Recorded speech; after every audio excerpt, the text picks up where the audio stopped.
سورۃ ہود، بسم اللہ الرحمن الرحیم۔ یہ اب جوڑا ہے، اس جوڑے کا دوسرا فرد سورہ ہود۔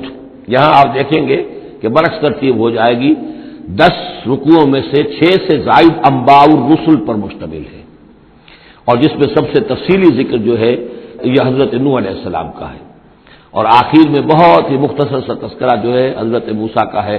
باقی جیسے سورہ اعراف میں ایک ایک رکوع ایک ایک رسول کے لیے، وہی ترتیب آپ یہاں دیکھیں گے۔ بسم اللہ الرحمن الرحیم، الف لام را، کتاب محکمت آیاتہ ثم فصلت من لدن حکیم خبیر۔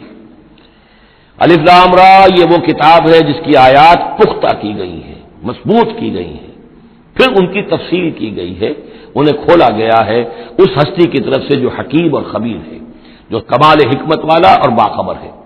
اس کا ایک مفہوم یہ ہو سکتا ہے کہ قرآن مجید میں شروع میں جو صورتیں نازل ہوئی ہیں وہ چھوٹی چھوٹی لیکن بہت پروفاؤنڈ، چند الفاظ کے اندر معلوم ہوتا ہے کہ جیسے سورۃ العصر ہے، والعصر ان الانسان لفی خسر الا الذین آمنوا وعملوا الصالحات وتواصوا بالحق وتواصوا بالصبر۔ اب اس میں کل ہدایت موجود ہے، اور امام شافعی کے وہ اقوال جو ہے میں نے اپنے کتابچے میں راہ نجات سورۃ العصر کی روشنی میں وہ سارے درج کیے ہیں کہ لو لم ينزل من القرآن سواها لکفت الناس، اگر صرف یہ سورۃ العصر نازل ہوتی، قرآن میں سے کچھ نہ نازل ہوتا تو بھی ہدایت کے لیے کافی تھی۔ اور لو تدبر الناس هذه السورۃ لوسعتهم، اگر لوگ صرف اس سورت پر تدبر کریں، غور کریں، تو یہ ان کی ہدایت کے لیے کافی ہو جائے گی۔ تو ابتدائی صورتیں اور آیتیں بڑی محکم، لیکن اس کے بعد تفصیل انہی کی بیان ہوئی ہے۔ اللہ تعبدوا الا اللہ، یہ کتاب کس پیغام کے ساتھ آئی ہے؟ نہ پوجو کسی کو سوائے اللہ کے۔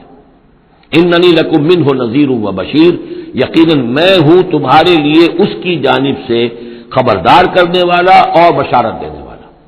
یہ دو الفاظ بار بار آ رہے ہیں، بشیر اور نذیر، نذیر اور بشیر۔ وما نرسل المرسلین الا مبشرین ومنذرین، رسلا مبشرین ومنذرین لئلا یکون للناس علی اللہ حجۃ بعد الرسل وکان اللہ عزیزا حکیما۔ وَانِسْتَغْفِرُوا رَبَّكُمْ، اور یہ کہ اپنے رب سے استغفار کرو، معافی چاہو۔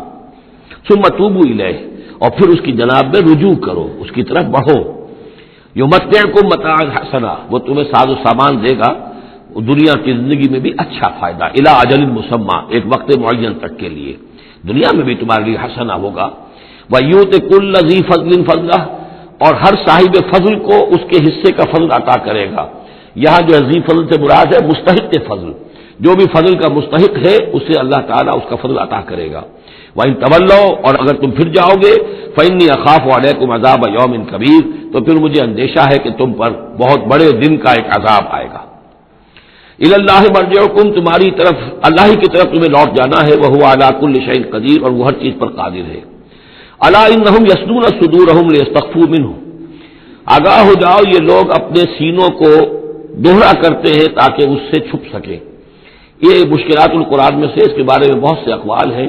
ایک رائے جو ہے کہ جو بخاری میں حضرت ابن عباس کا جو قول آیا ہے وہ یہ ہے کہ کچھ اہل ایمان کے اوپر حیا کا اتنا غلبہ تھا، جیسے حضرت عثمان رضی اللہ تعالیٰ عنہ، کہ وہ کبھی غسل بھی کرنا ہوتا تھا، اس وقت بھی عریاں ہونا انہیں پسند نہیں تھا، تو وہ اس طریقے سے جھک جاتے تھے کہ گویا کہ سطر پھر بھی جو ہے وہ چھپا رہے، اور اگر کہیں قضاء حاجت ہے یا کوئی اور، اس وقت بھی وہ پورا سطر کا اہتمام کرتے تھے۔ تو یہ فرمایا جا رہا ہے کہ تم کتنا ہی کر لو، ظاہر بات ہے کہ اللہ تعالیٰ کی نگاہوں پہ تو تم سامنے ہو، لہذا یہ ہے کہ اس میں ایک حد تک جو بھی اللہ تعالیٰ نے سطر کا، حجاب کے جو بھی احکام دیے ان کی پیروی کرو، لیکن کسی بھی معاملے میں غلو کی ضرورت نہیں ہے۔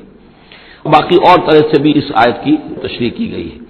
الا انہم یثنون صدورہم لیستخفوا منہ، آگاہ ہو جاؤ وہ اپنے سینوں کو دوہرا کرتے ہیں کہ اس سے چھپ سکیں اللہ سے۔ الا حین یستغشون ثیابہم، آگاہ ہو جاؤ کہ جب وہ اپنے اوپر اپنے کپڑے بھی اوڑھے ہوئے ہوتے ہیں، یہ تو یہ کہ اس وقت تو جو ہے وہ اپنے سینوں کو دوہرا کر رہے ہیں، جب کپڑے لپیٹے ہوتے ہیں، یعلم ما یسرون وما یعلنون، اس وقت بھی اللہ جانتا ہے جو کچھ وہ چھپا رہے ہوتے ہیں اور جو کچھ وہ ظاہر کر رہے ہوتے ہیں۔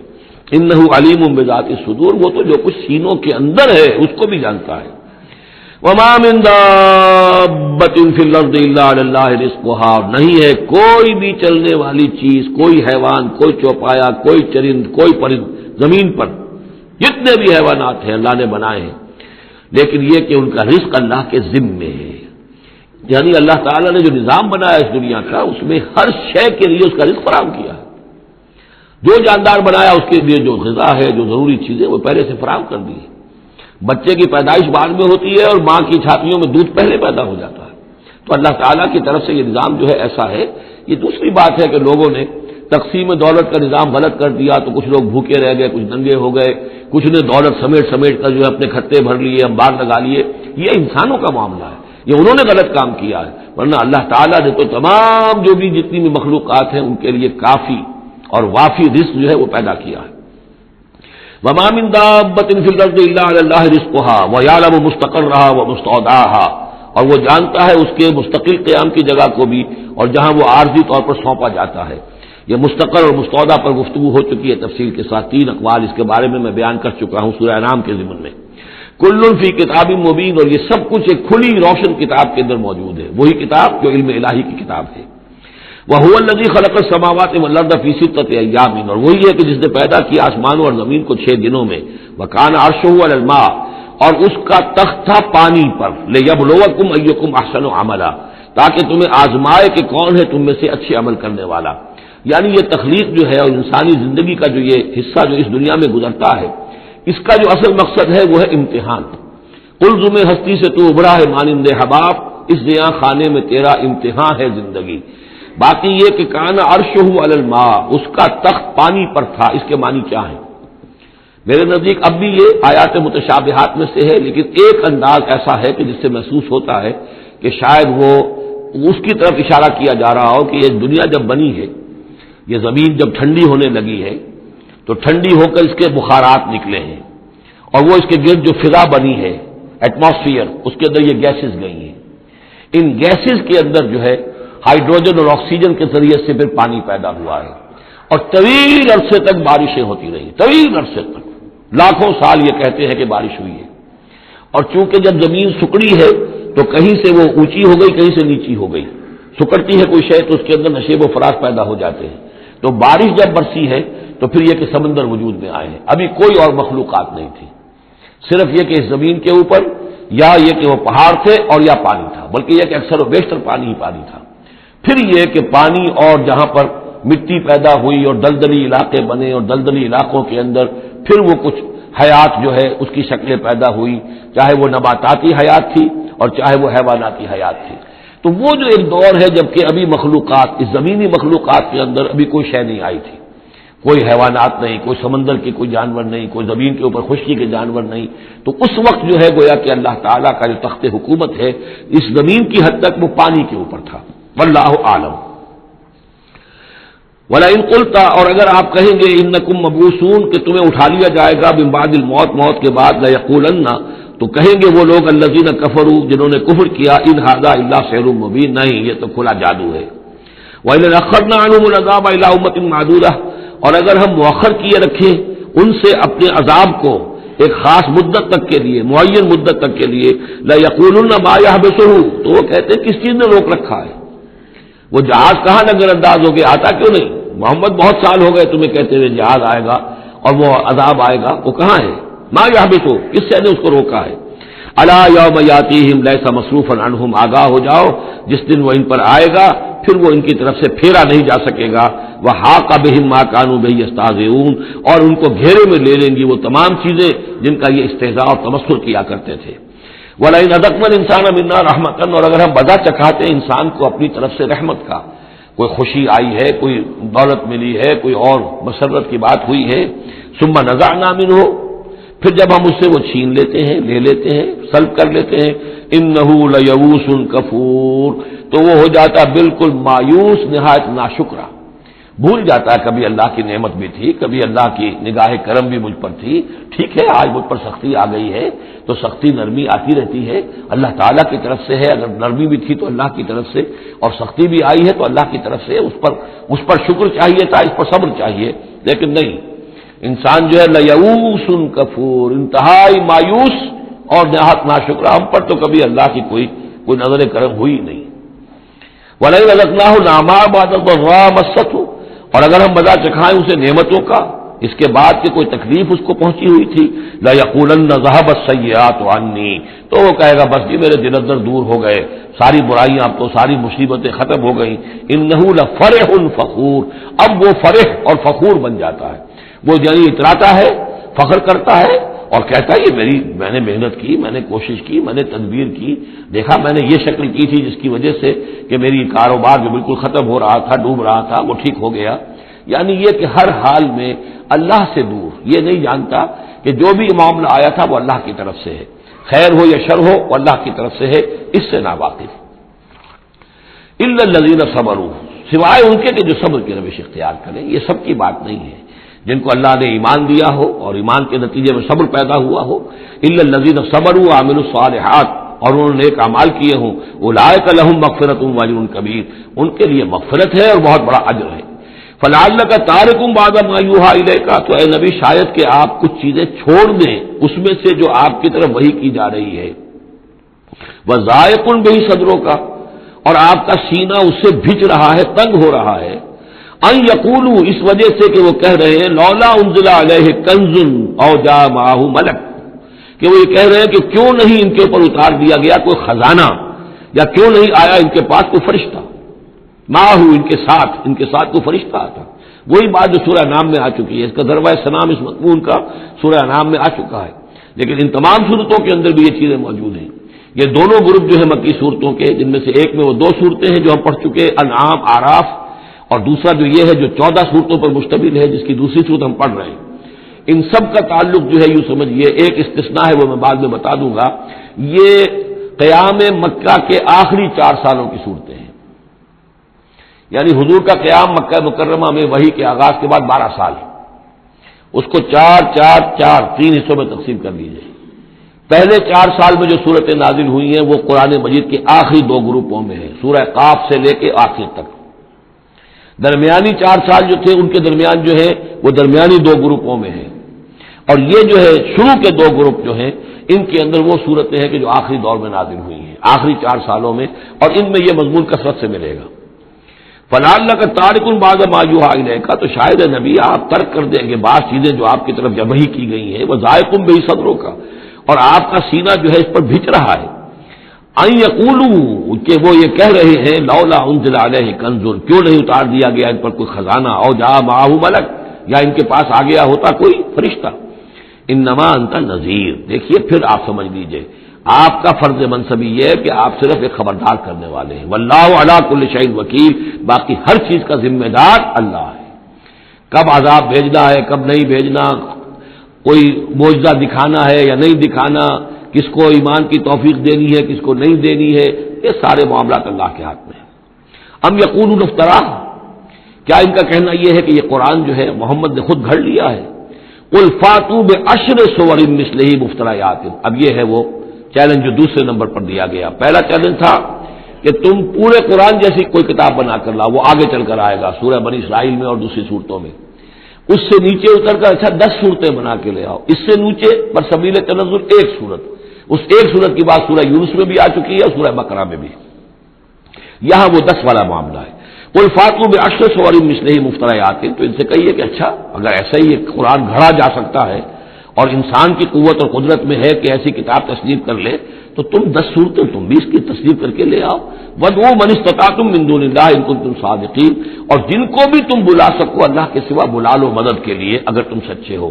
فَإِن لَّمْ يَسْتَجِيبُوا لَكُمْ، پھر اگر وہ تمہارے مددگار جو ہے تمہاری اس دعا کو قبول نہ کرے، نہ پورا کرے، یا یہ کہ اے مسلمانوں اگر تمہارا یہ چیلنج جو ہے یہ کفار قبول نہ کرے، فَاعْلَمُوا أَنَّمَا أُنزِلَ بِعِلْمِ اللَّهِ، تو جان لو تمہیں یقین قابل ہونا چاہیے کہ یہ اللہ تعالیٰ کے علم سے نازل ہوا ہے، وَلَا إِلَٰهَ إِلَّا هُوَ، اور اللہ کے سوا کوئی معبود نہیں، فَهَلْ أَنتُم مُسْلِمُونَ، تو اب اللہ کا حکم مانتے ہو یا نہیں، فرما برداری کرتے ہو کہ نہیں۔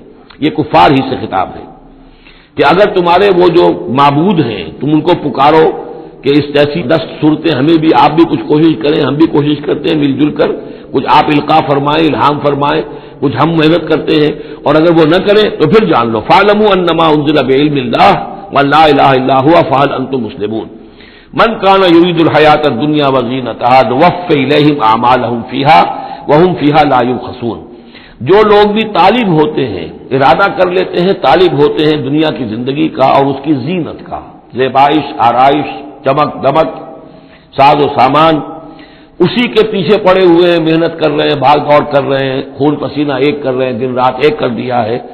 نوفِ الیہم اعمالہم فیہا، ہم اسی دنیا کی زندگی میں ان کے اعمال کا پورا پورا بدلہ دے دیتے ہیں.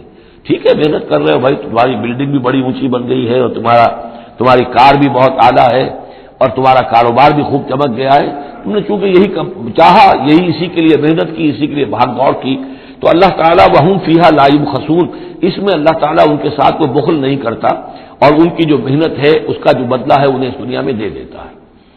لیکن اولئک الذین لیس لہم فی الآخرۃ الا النار, لیکن پھر یہ وہ لوگ ہیں جن کے لیے آخرت میں کچھ نہیں ہے سوائے آگ کے.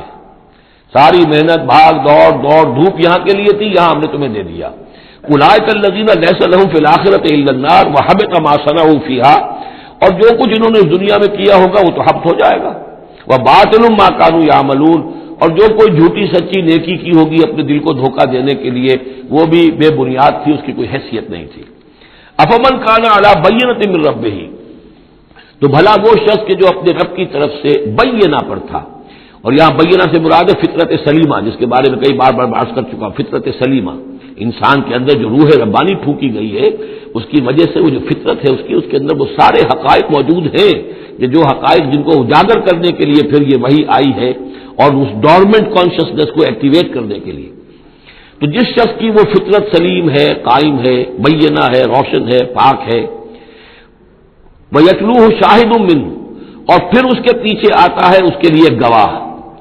یعنی ایک شخص ہے جس کی فطرت سلیم تھی, حضور صلی اللہ علیہ وسلم ہے, سلیم فطرت, نیک فطرت, عقل سلیم, اور پھر وحی بھی آ گئی, وحی نے گواہی دے دی. گویا کہ دو چیزیں مل گئی, نور علی نور. یہ تمثیل جو ہے سورہ نور میں جا کر مکمل طور پہ سامنے آئے گی.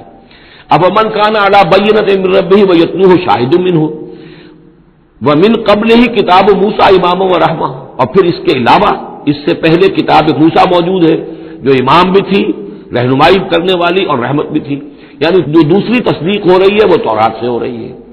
تو فطرت محمدی صلی اللہ علیہ وسلم وہ بینہ, وہ روشن خالص, پھر وہی جو آپ پر آ گئی نور علی نور, اور نمبر 3 تورات جو ہے اس کی تصدیق کر رہی ہے, یہ گویا کہ اور اضافی چیز. اولئک یؤمنون بہ, یہی لوگ ہیں کہ جو اس پر ایمان لائیں گے. ومن یکفر بہ من الاحزاب, اور جو اس کا انکار کریں گے, کفر کریں گے اس کتاب کا, من الاحزاب, ان تمام گروہوں میں سے, فرقوں میں سے, چاہے وہ مشرکین مکہ ہوں اور چاہے وہ اہل کتاب ہوں, فالنار موعدہ, تو پھر آگ ہی ان کے وعدے کی جگہ ہے. فلا تک فی مریۃ منہ, تو اے نبی آپ ان کے بارے میں کسی شک و شبے میں نہ رہیں. انہ الحق من ربک, یقیناً یہ حق ہے آپ کے رب کی طرف سے. ولکن اکثر الناس لا یؤمنون, لیکن اکثر لوگ ایمان لانے والے نہیں ہیں. ومن اظلم ممن افترى علی اللہ کذبا, اور کون زیادہ ظالم ہوگا اس سے بڑھ کر کہ جس نے اللہ پر جھوٹ باندھا, گھٹ کر کوئی چیز اللہ کی طرف منسوب کر دی. اولئک یعرضون علی ربہم, یہ وہ لوگ ہیں کہ جو پیش کیے جائیں گے اپنے رب کے سامنے. ویقول الاشہاد, اور لوگ کہیں گے, گواہی دینے والے کہیں گے, ہؤلاء الذین کذبوا علی ربہم, یہ وہ لوگ ہیں جنہوں نے جھوٹ کہا تھا اپنے رب پر. غلام احمد قادیانی کو کھڑا کیا جائے گا, یہ ہے وہ شخص جس نے جھوٹ اپنی جو ہے باتیں منسوب کی ہیں اللہ کی طرف, جس نے بھی جھوٹی نبوت کا دعویٰ کیا. ہؤلاء الذین کذبوا علی ربہم, انہوں نے جھوٹ بولا اللہ پر اور تہمت باندھی اللہ پر کہ مجھ پر وہی بھیجی ہے.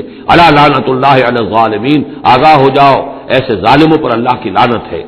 الذین یصدون عن سبیل اللہ, جو اللہ کے راستے سے روکتے ہیں. وَيَبْغُونَهَا عِوَجًا, اور اس میں کجیاں نکالتے ہیں, ڈھونڈتے ہیں, مین میخ نکالتے ہیں تاکہ لوگ جو ہے اس راستے کو اختیار نہ کریں. وَهُمْ بِالْآخِرَةِ هُمْ کافرون, اور آخرت کے وہ بالکل انکاری ہیں اور منکر ہیں, اور اصل تو ان کی بیماری یہی ہے. آخرت کا انکار ہے جس کی وجہ سے کہ ان کی عقلوں پر پردے پڑے ہوئے ہیں. آخرت سے جو ان کی بے رغبتی ہے, لا یرجون لقاءنا, جو سورہ یونس میں ہم نے بار بار پڑھا, وہ لوگ کہ جو ہم سے ملاقات کے امیدوار ہی نہیں, یہ ہے اصل میں کہ جو غفلت کی اصل جڑ اور بنیاد ہے. اولئک لم یکونوا معجزین فی الارض, یہ وہ لوگ ہیں کہ یہ ہرگز زمین میں عاجز کرنے والے نہیں ہیں, یہ شکست نہیں دے سکتے حق کو, یہ اللہ تعالیٰ کو شکست نہیں دے سکتے, اللہ کے رسول کو شکست نہیں دے سکتے. لم یکونوا معجزین فی الارض وما کان لهم من دون اللہ من اولیاء, اور نہ ہی ان کے اللہ کے سوا یا اللہ کے مقابلے میں کوئی مددگار اور حمایتی ہیں. یضاعف لهم العذاب, ان کے لیے تو عذاب بڑھایا جاتا رہے گا, دگنا کیا جاتا رہے گا. ما کانوا یستطيعون السمع وما کانوا یبصرون, اور وہ اس لیے کہ نہ تو وہ سننے کی صلاحیت رکھتے تھے اور نہ دیکھتے تھے, اندھے اور بہرے ہو گئے تھے. صم بکم عمی فهم لا یرجعون, اس لیے اب ان کے لیے عذاب جو ہے بڑھایا جاتا رہے گا. اولئک الذین خسروا انفسهم، یہ وہ لوگ ہیں جنہوں نے اپنے آپ کو ہلاک کر لیا، تباہ و برباد کر دیا. وضل عنہم ما كانوا یفترون، اور ان سے سب گم ہو کر رہ گئی وہ ساری افترا جو وہ کرتے رہے تھے. وہ کہاں گئے معبود، کہاں گئے من گھڑت خیالات، کہاں ہیں وہ شفعاء، کہاں ہیں وہ چھڑانے والے، وہ سب کے سب جو ضل عنہم ما كانوا یفترون، گم ہو گئے وہ سب کہ جس کا کہ انہوں نے افترا کیا تھا. لا جرم انہم فی الآخرۃ هم الاخسرون، تو اب اس میں کیا شک ہے کہ آخرت میں سب سے بڑھ کر خسارہ پانے والوں میں وہی ہوں گے. اکثر جو ہے افل کے بنا پر افل التفضیل. ان الذین آمنوا وعملوا الصالحات، اس کے برعکس سائملٹینیس کنٹراسٹ کا قاعدہ، اس کے برعکس وہ لوگ جو ایمان لائے اور جنہوں نے نیک عمل کیے، واخبتوا الی ربہم، اور جو اپنے رب کے سامنے جنہوں نے عاجزی کی، گڑ گڑاتے رہے، تضرع اختیار کیا. اولئک اصحاب الجنہ، یہ ہوں گے جنت والے، ہم فیہا خالدون، وہ رہیں گے اس میں ہمیشہ ہمیش. مثل الفریقین کالاعمی والاصم والبصیر والسمیع، یہ جو دو گروہ ہیں، یہ فریقین ہیں، ایک اہل ایمان ہے اور ایک وہ ہے مشرک اور کافر. ان کی مثال ایسے ہے کہ ایک طرف تو ایک اندھا اور بہرا ہے، کالاعمی والاصم، اندھا بھی ہے بہرا بھی ہے، اور دوسرا والبصیر والسمیع، جو دیکھتا بھی ہے اور سنتا بھی ہے. هل یستویان مثلا، کیا یہ برابر ہے مثال کے اعتبار سے؟ افلا تذکرون، تو کیا وہ نصیحت اخذ نہیں کرتے؟ وَلَقَدْ أَرْسَلْنَا نُوحًا إِلَىٰ قَوْمِهِ إِنِّي لَكُمْ نَذِيرٌ مُّبِينٌ أَلَّا تَعْبُدُوا إِلَّا اللَّهَ إِنِّي أَخَافُ عَلَيْكُمْ عَذَابَ يَوْمٍ أَلِيمٍ. صدق اللہ العظیم. سورہ ہود میں بھی اب جیسا کہ پہلے عرض کیا جا چکا ہے 6 رکوع جو ہیں انباء الرسل پر مشتمل ہیں. جیسا کہ اس سے پہلے کئی مرتبہ عرض کر چکا ہوں، یہ 6 رسولوں کے حالات ہیں جو قرآن مجید میں کئی بار آئے ہیں. سب سے پہلے حضرت نوح علیہ السلام، پھر حضرت ہود، پھر حضرت صالح، پھر حضرت لوط، پھر حضرت شعیب اور پھر حضرت موسیٰ علیہ السلام. تو یہ جو نقشہ آپ کے سامنے اس وقت موجود ہے، اس سے آپ کو اندازہ ہو جائے گا کہ یہ پورا یوں سمجھیے ارض القرآن ہے. یہ قرآن مجید میں جن رسولوں کے حالات آئے ہیں وہ سب کے سب جو ہیں وہ اس خطے کے اندر وہ مبعوث کیے گئے. یہ داہنی طرف جو ہے وہ بحر جو خلیج فارس ہے، یہ خلیج فارس سیدھا اوپر اگر لکیر چلی جائے گی اور ادھر سے یہ جو بحر قلزم ہے، اس کے جو یہ اوپر جا کے 2 کھاڑیاں بن گئی ہیں، تو وہ جو ہے خلیج عقبہ آخر میں اوپر اس سے لکیر جائے گی. تو یہ دونوں لکیریں جہاں جا کر مل جائیں گی، وہ اس نقشے میں ابھی نظر نہیں آ رہا، ذرا نیچے کیجیے تو شاید نظر آ جائے گا. یہ جگہ ہے جہاں پہ وہ سرخ نشان بنا ہوا ہے. یہ علاقہ ہے جہاں کہ حضرت نوح علیہ السلام کی قوم آباد تھی، اور معلوم ہوتا ہے کہ اس وقت تک نسل انسانی صرف اسی علاقے میں تھی. یہیں پر عذاب آیا ہے، بہت بڑا جو طوفان آیا ہے، اور اسی سے ذرا اور اوپر چل کر شمال کی طرف پہاڑی علاقہ ہے کوہ ارارات، اور اسی میں کوہ جودی ہے. یہ علاقہ ہے وہ کہ جس کے اندر حضرت نوح علیہ السلام کی قوم آباد تھی. اس کے بعد جب وہ حضرت نوح علیہ السلام اور ان کے جو بھی بیٹے تھے وہ بچ کر جب آباد ہوئے ہیں، تو پھر ان کا ایک بیٹا جو ہے حضرت سام، وہ عراق میں آ کر آباد ہو گئے. یہ جو سفید صاحب کو نظر آ رہا ہے یہ عراق کا علاقہ ہے، یعنی اسی علاقے سے ذرا نیچے اترے اور عراق میں آباد ہو گئے. حضرت سام کی نسل میں پھر بہت سی قومیں پیدا ہوئی ہیں. تو انہی میں سے پھر ایک قوم ہے جو نیچے آئی ہے جزیرہ نما عرب کے بالکل جنوب میں. یہ جو علاقہ ہے یہاں پر یہ قوم، یہ احقاف کا علاقہ کہلاتا ہے، اور یہاں پر قوم ہود، اس قوم کا نام عاد ہے.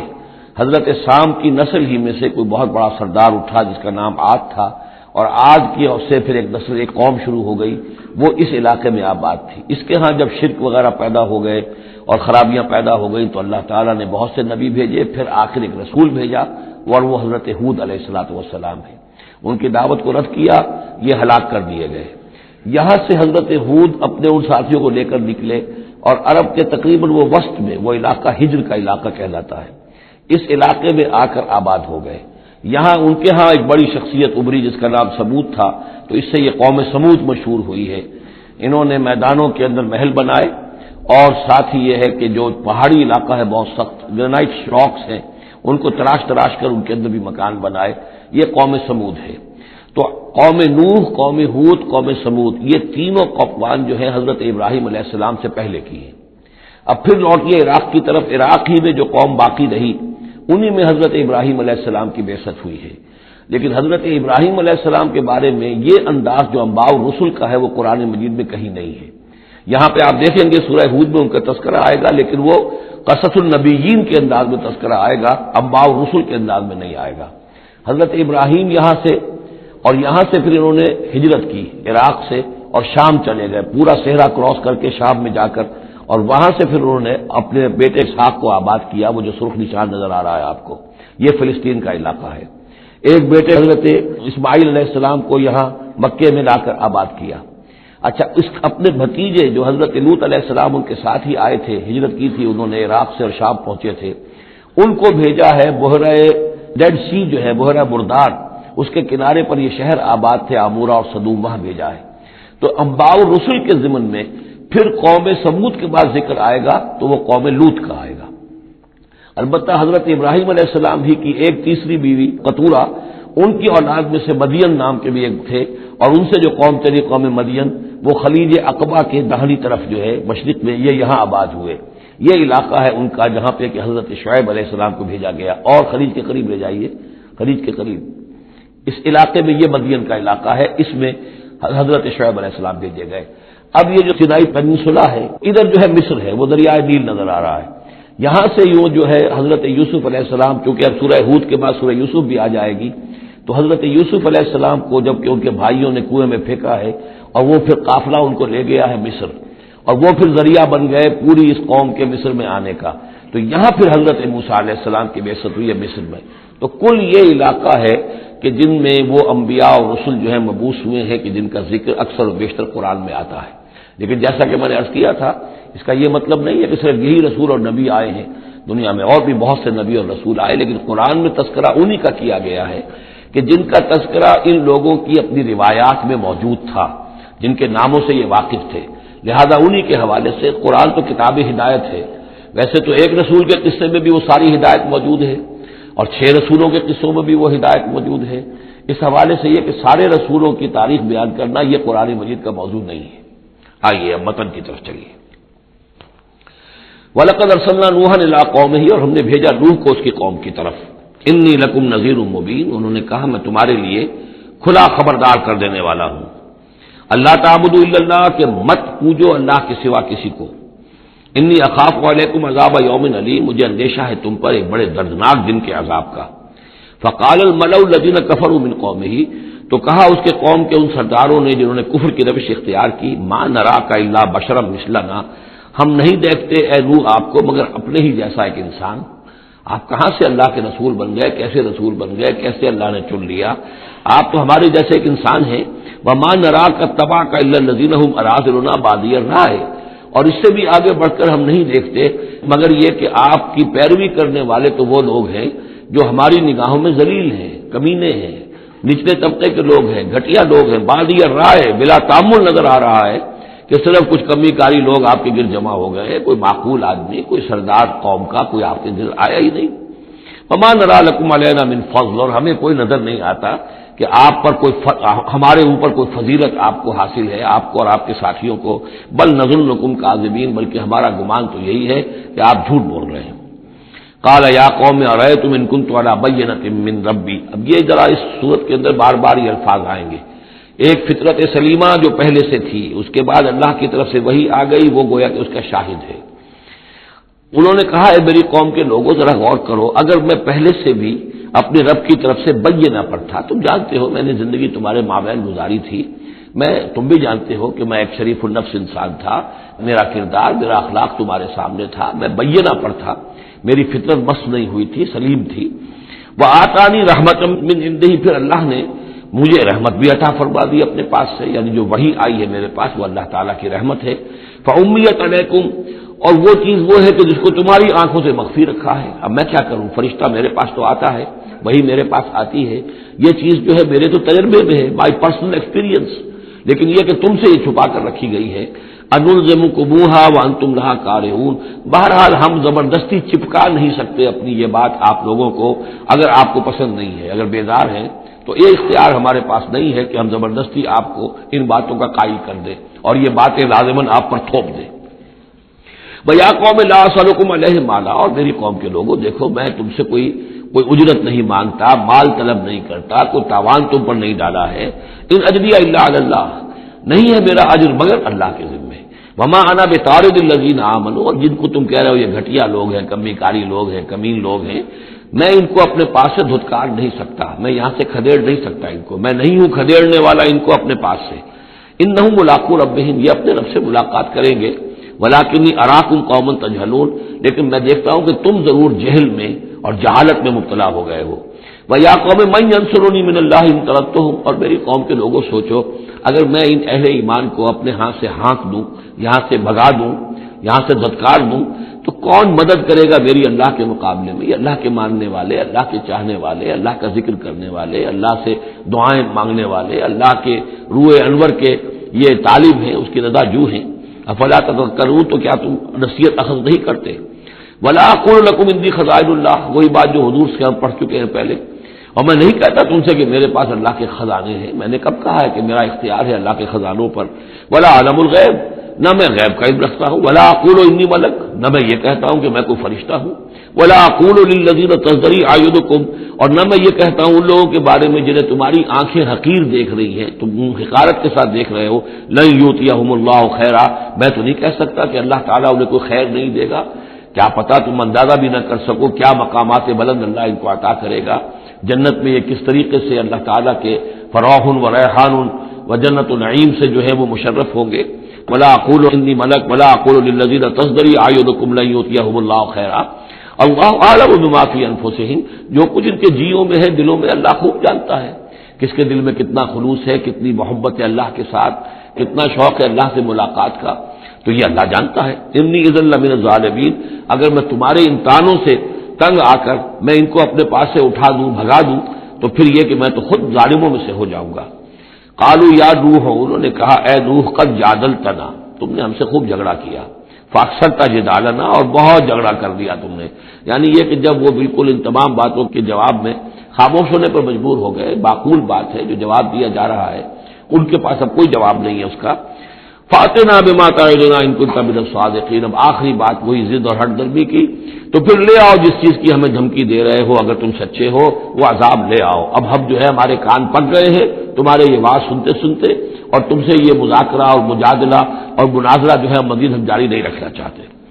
قال انما یاتیکم بہ اللہ ان شاء، انہوں نے فرمایا کہ وہ تو اللہ لے آئے گا وہ عذاب تمہارے اوپر اگر وہ چاہے گا، انما یاتیکم بہ اللہ، وہ لائے گا تمہارے اوپر اللہ انشاء اگر وہ چاہے گا، وما انتم بمعجزین، اور پھر تم اس کو تھکا نہیں سکو گے بھاگ کر، یعنی تم اسے ہرا نہیں سکو گے، تم اس سے بچ کر بھاگ نہیں سکو گے۔ ولا ينفعکم نصحی ان اردت ان انصح لکم، اور میری نصیحت، میرا خلوص، میری خیر خواہی تمہارے حق میں کچھ مفید نہیں ہو سکتی، خواہ میں کتنا ہی تمہارا ناصح ہوں، کتنا ہی تمہارے ساتھ مخلص ہوں، نصیحت کر رہا ہوں، خیر خواہ ہوں۔ ان کان اللہ یرید ان یغویکم، اگر اللہ ہی فیصلہ کر چکا ہو کہ وہ تمہاری گمراہی کے اوپر اس کی مہر ثبت ہو چکی ہو، اگر اللہ تعالیٰ فیصلہ کر چکا ہے تو میری یہ سارا اخلاص اور خلوص اور دعوت اور نصیحت اور خیر خواہی اس کا کوئی نتیجہ نہیں نکلے گا۔ هو ربکم، وہ تمہارا رب ہے، وإلیہ ترجعون، اور اسی کی طرف تم لوٹا دیے جاؤ گے۔ ام یقولون افترا، کیا یہ کہتے ہیں کہ یہ اے محمد صلی اللہ علیہ وسلم آپ نے اس کو گھڑ لیا ہے؟ قل ان افتریتہ فعلی اجرامی، اب یہاں درمیان میں حضرت نوح علیہ السلام کی بات چل رہی ہے اور آگے بھی چلے گی، لیکن درمیان میں ایک جملہ معترضہ ہے۔ یہ ساری باتیں ہیں نبی جو آپ کو ہم وحی کے ذریعے سے بتا رہے ہیں، یہ ساری جو گفت و شنید ہوئی تھی حضرت نوح علیہ السلام کے اور ان کی قوم کے درمیان، آپ کو کیسے معلوم ہوئی؟ آپ نے گھڑ لی ہے؟ آپ کو کوئی فکشن ہے، کوئی سٹوری ہے، کیا ہے؟ نہیں، یہ تو اللہ تعالیٰ کی طرف سے ہے۔ قل ان افتریتہ، کہہ دیجیے اگر میں نے یہ گھڑی ہوں یہ چیزیں، فعلی اجرامی، تو پھر یہ میرا جرم ہوگا، اس کا وبال مجھ پر آئے گا۔ وانا بریء مما تجرمون، ورنہ پھر یہ ہے کہ جو جرم تم کر رہے ہو، جھٹلا رہے ہو، تو میں اس سے بری ہوں۔ وأوحی الی نوح، اور وحی کر دیا گیا نوح کی جانب، انہ لن یؤمن من قومک الا من قد آمن، اب کوئی اور شخص ایمان نہیں لائے گا تمہاری قوم میں سے سوائے ان کے جو ایمان لا چکے ہیں۔ فلا تبتئس بما كانوا يفعلون، سو اب جو کچھ وہ کر رہے ہیں آپ اس پر افسوس نہ کریں اور غمگین نہ ہوں۔ واصنع الفلک بأعیننا ووحینا، اور اب آپ کشتی تیار کیجئے، کشتی بنائیے ہماری نگاہوں کے سامنے، یعنی ہم دیکھ رہے ہیں اور ہمارے انسٹرکشنز کے مطابق، ووحینا معلوم ہوتا کہ اللہ تعالیٰ کی طرف سے ہر سٹیپ پر ان کو وحی آ رہی ہے، اور کہ اس طرح کرو، اتنی لمبی بناؤ، ایسی لکڑیاں تیار کرو، بِأَعْيُنِنَا وَوَحْيِنَا، ہماری نگاہوں کے سامنے اور ہماری ہی انسٹرکشنز کے مطابق، وحی کے مطابق. ولا تخاطبنی فی الذین ظلموا، اب دیکھنا جو ظالم ہیں ان کے بارے میں مجھ سے خطاب نہ کرنا، مجھ سے دعا نہ کرنا، مجھ سے بات نہ کرنا کہ فلاں جو ہے یہ میرا عزیز ہے اور فلاں میرا رشتہ دار ہے. اب جو بھی ظالم ہے اس کے بارے میں تمہاری طرف سے کوئی نرم بات نہ آئے. انہم مغرقون، اب یہ سب کے سب غرق کیے جائیں گے. ویصنع الفلک، اب وہ نقشہ دیکھیے آپ چشم تصور سے، خشکی پر بیٹھے ہوئے ہیں اور حضرت نوح علیہ السلام آس پاس سمندر کہیں ہے ہی نہیں اور وہ کشتی بنا رہے ہیں.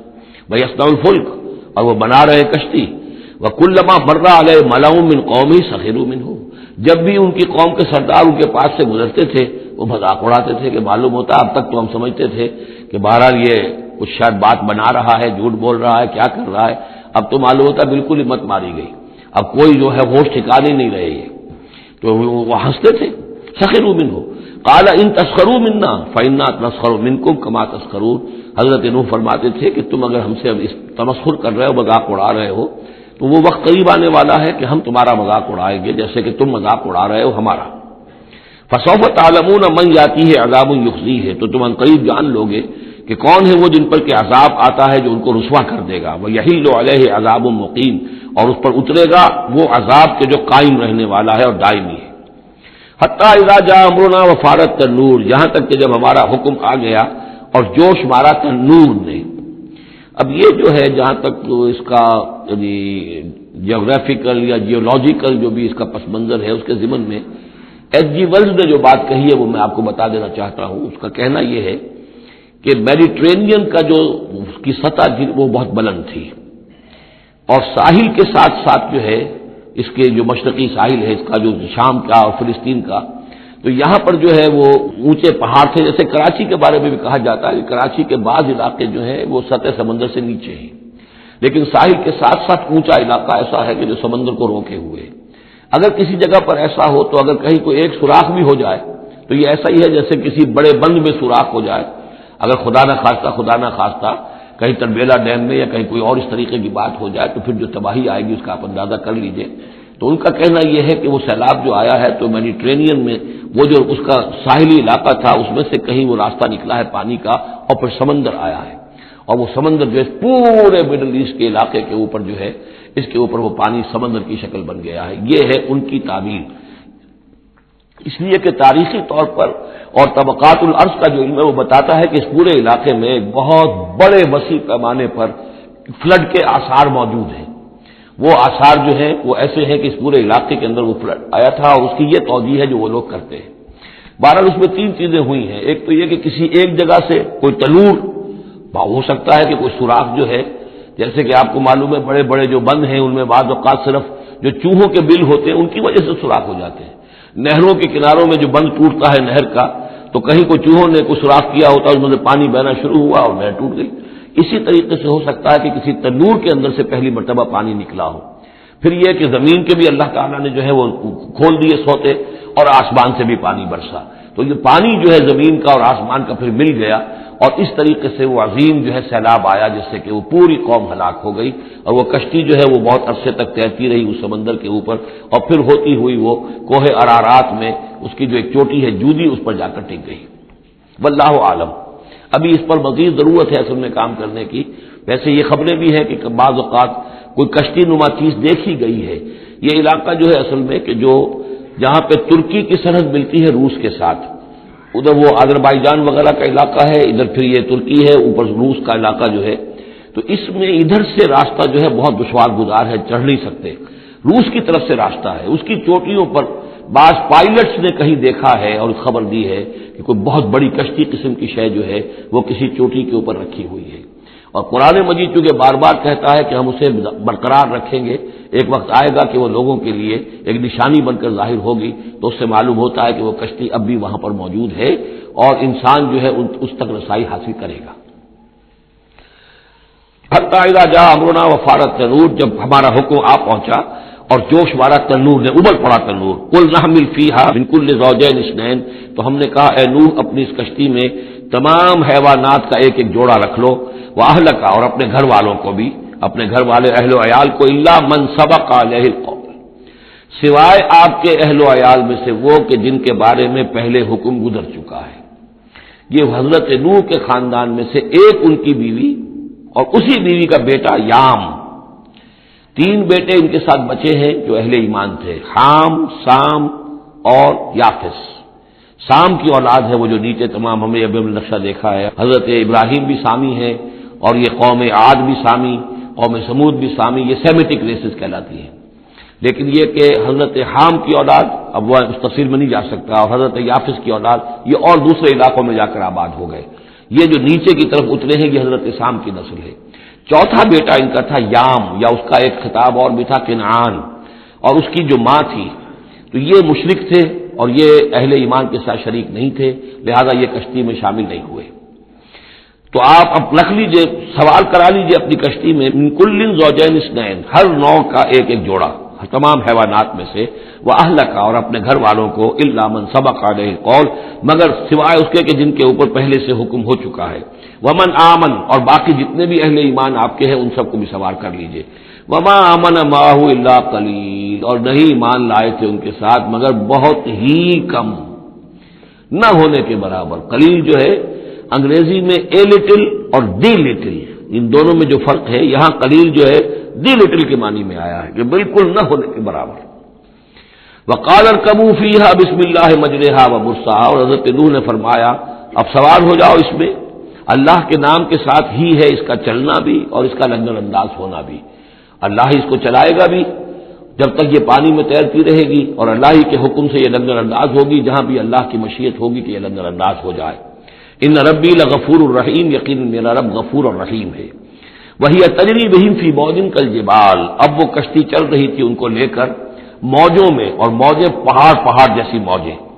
ونادى نوح ابنہ، اور نوح نے پکارا اپنے بیٹے کو، اسی کو یام کو یا کنعان کو، وکان فی معدل، اور وہ ایک کنارے کی طرف تھا، یا بنی ارکب معنا، اے میرے بیٹے آؤ ہمارے ساتھ شریک ہو جاؤ، ولا تکن مع الکافرین، اور کافروں کا ساتھ نہ دو، کافروں کے ساتھ نہ رہو بلکہ ہماری کشتی میں آ جاؤ۔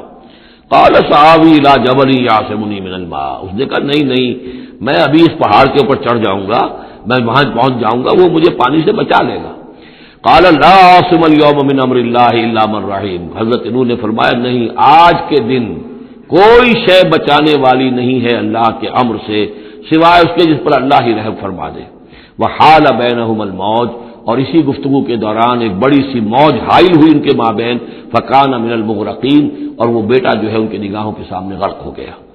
وقیل یا ارض ابلعی ماءک، اور کہہ دیا گیا اے زمین اپنے پانی کو نگل جا، واپس پانی زمین کے اندر جذب ہو جائے۔ کتنا وقت لگا ہوگا یہ اللہ بہتر جانتا ہے، لیکن یہ آخر کار جو شکل بنی ہے کہ زمین کے اندر پانی جذب ہو گیا جو زمین سے آیا تھا۔ وَيَا سَمَاءُ أَقْلِعِي، اور اے آسمان تو بھی اب تھم جا، جو بھی بارش آنی تھی اس طوفان کے لیے اس کو بھی اختتام کا حکم ہو گیا۔ وَغِيضَ الْمَاءُ، اور پانی سکھا دیا گیا۔ وَقُضِيَ الْأَمْرُ، اور فیصلہ چکا دیا گیا۔ وَاسْتَوَتْ عَلَى الْجُودِيِّ، اور وہ کشتی جو ہے جودی پہاڑ کے اوپر جا کر رک گئی۔ وَقِيلَ بُعْدًا لِلْقَوْمِ الظَّالِمِينَ، اور کہہ دیا گیا ہلاکت اور دوری ہے اس قوم کے لیے کہ جو ظالم تھی، یعنی اب اس کا نسیہ منسیہ ہو گئی، اب اس کا نام و نشان موجود نہ رہا۔ وَنَادَى نُوحٌ رَبَّهُ، اور پکارا نوح نے اپنے رب کو، فقال رب ان ابنی من اہلی، انہوں نے کہا پروردگار میرا بیٹا میرے اہل میں سے تھا اور تیرا وعدہ تھا میرے اہل کو بچا لے گا۔ وَإِنَّ وَعْدَكَ الْحَقُّ، اور تیرا وعدہ سچا ہے۔ وَأَنْتَ أَحْكَمُ الْحَاكِمِينَ، اور یقیناً تو تمام حاکموں میں سب سے بڑا اور سب سے منصف اور سب سے عادل حاکم ہے۔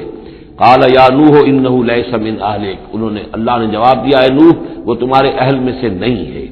انہ عمل غیر صالح، اس کے اعمال، اس کا کردار، اس کے عقائد، اس کے نظریات غیر صالح ہیں۔ فلا تسألن ما لیس لک بہ علم، تو اب مجھ سے ان چیزوں کے بارے میں سوال نہ کرو جس کے لیے تمہارے پاس کوئی علم نہیں ہے۔ انی اعوذک ان تکون من الجاہلین، اور میں تمہیں نصیحت کر رہا ہوں کہ تم جاہلوں میں سے نہ بن جاؤ۔ یہاں وہ یاد کر لیجئے سورہ انعام کی آیت 35، اس میں حضور سے کہا گیا تھا فلا تکونن من الجاہلین، میں نے اس وقت بھی نوٹ کرا دیا تھا کہ یہ سخت ترین الفاظ یا حضور سے فرمائے گئے ہیں سورہ انعام میں، اور یہاں پر سورہ ہود میں یہ آئے ہیں حضرت نوح علیہ السلام سے خطاب کرتے ہوئے، انی اعوذک ان تکون من الجاہلین۔ یہاں میں صرف ذکر کر دیتا ہوں کہ یہاں جو اہل تشیع کی تفسیر ہے وہ یہ ہے کہ ان کی جو یہ بیوی تھی زانیہ تھی، ان کی رائے یہ ہے، اور یہ بیٹا بھی جو ہے حضرت نوح علیہ السلام کے صلب سے نہیں تھا۔ تو یہ تعبیر وہ کرتے ہیں اس واقعے کی، انہ لیس من اہلک، یہ تمہارے اہل میں سے ہے ہی نہیں، یہ تمہاری نسل سے نہیں ہے، انہ عمل غیر صالح، یہ تو ایک غیر صالح عمل ہے، اس کے نتیجے میں وجود میں آیا ہے۔ لیکن اہل سنت اس کو تسلیم نہیں کرتے۔ اس کی وجہ یہ ہے کہ جو قاعدہ دیا گیا ہے سورہ نور میں وہ یہ ہے کہ اللہ تعالیٰ صالح لوگوں کے لیے بیویاں بھی دیکھ دیتا ہے، اور جو خبیثات للخبیثین والخبیثون للخبیثات والطیبات للطیبین والطیبین للطیبات، تو یہ چیزیں جو ہے اس کے چونکہ خلاف جاتا ہے، اس لیے یہ کہ صرف مشرک ہونے کی حد تک کہ یہ مشرک تھے ماں بیٹا، اس لیے جو کٹے رہے، تو اسی پر اہل سنت کا اجماع ہے۔ قال رب انی اعوذ بک ان اسألک ما لیس لی بہ علم، حضرت نوح نے عرض کیا پروردگار میں تیری پناہ طلب کرتا ہوں اس سے کہ میں تجھ سے ایسی بات کا سوال کروں جس کے لیے کہ میرے پاس کوئی علم نہیں ہے، وَإِلَّا تَغْفِرْ لِي وَتَرْحَمْنِي، اور اگر تو نے مجھے معاف نہ فرما دیا اور رحم نہ فرمایا، اکم من الخاسرین، تو میں تو ہو جاؤں گا خسارہ پانے والوں میں۔ قیل یا نوح اہبط بسلام منا وبرکات علیک، ہم نے کہا نوح اب اترو، اس کشتی سے اترو، بسلام منا، ہماری طرف سے سلامتی کے ساتھ، وبرکات، اور برکتوں کے ساتھ، علیکا، جو تم پر بھی ہوں گی، وعلی امم ممن معک، اور ان امتوں پر بھی ہماری یہ برکات ہوں گی کہ جو ان لوگوں کے ساتھ، جو ان کی نسل سے وجود میں آئیں گی جو تمہارے ساتھ ہیں۔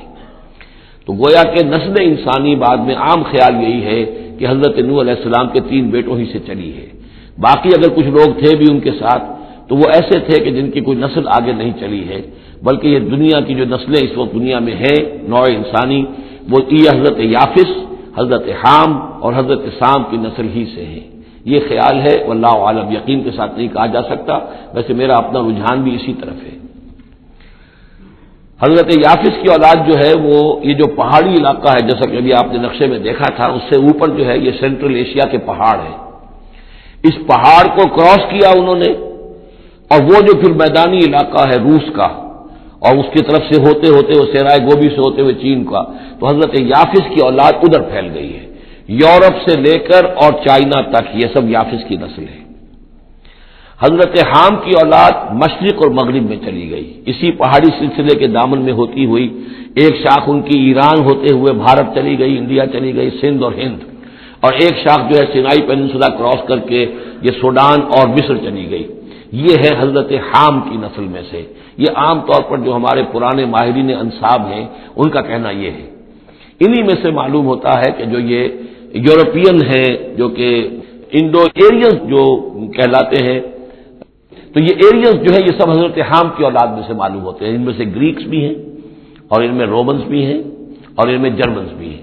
باقی جو ہے نسلیں جو ہیں یہ اینگلو سیکسنز، یہ ہے حضرت یافسی کے نسل سے جو اوپر سے جا کر اور یہ اسکینڈینیوین کنٹریز سے ہو کر پھر نیچے اترے ہیں یورپ کی طرف۔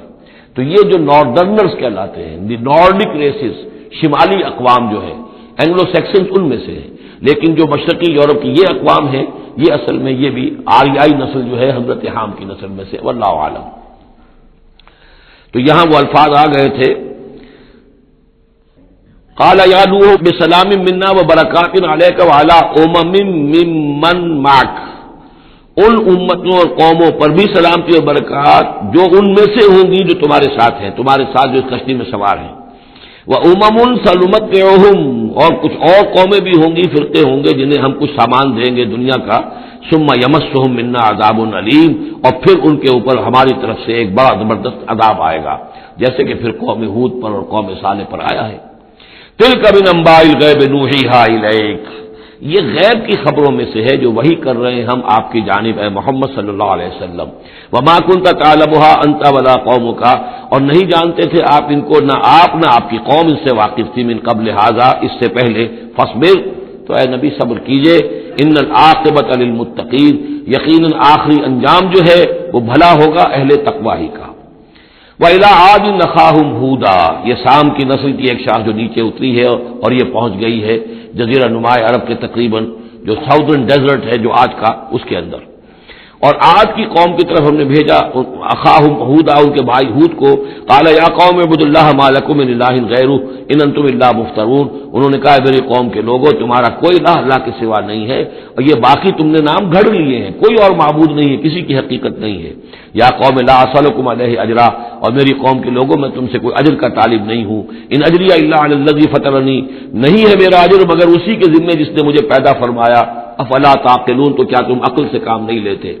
وَيَا قَوْمِ اسْتَغْفِرُوا رَبَّكُمْ، اور میری قوم کے لوگوں اللہ سے استغفار کرو، اپنے گناہوں کی معافی چاہو، توبہ کرو، اس شرک کو اور بت پرستی کو چھوڑو، ثُمَّ تُوبُوا إِلَيْهِ، پھر اس کی جناب میں رجوع کرو، يُرْسِلِ السَّمَاءَ عَلَيْكُم مِّدْرَارًا، وہ آسمان سے تم پر چھاجوں پانی برسائے گا، وَيَزِدْكُمْ قُوَّةً إِلَىٰ قُوَّتِكُمْ، اور تمہاری جو قوت اس نے عطا کی ہوئی ہے اس میں اور قوت کا اضافہ فرمائے گا، وَلَا تَتَوَلَّوْا مُجْرِمِينَ، لیکن یہ کہ روگردانی نہ کرو مجرموں کی طرح اور مجرم بن کر۔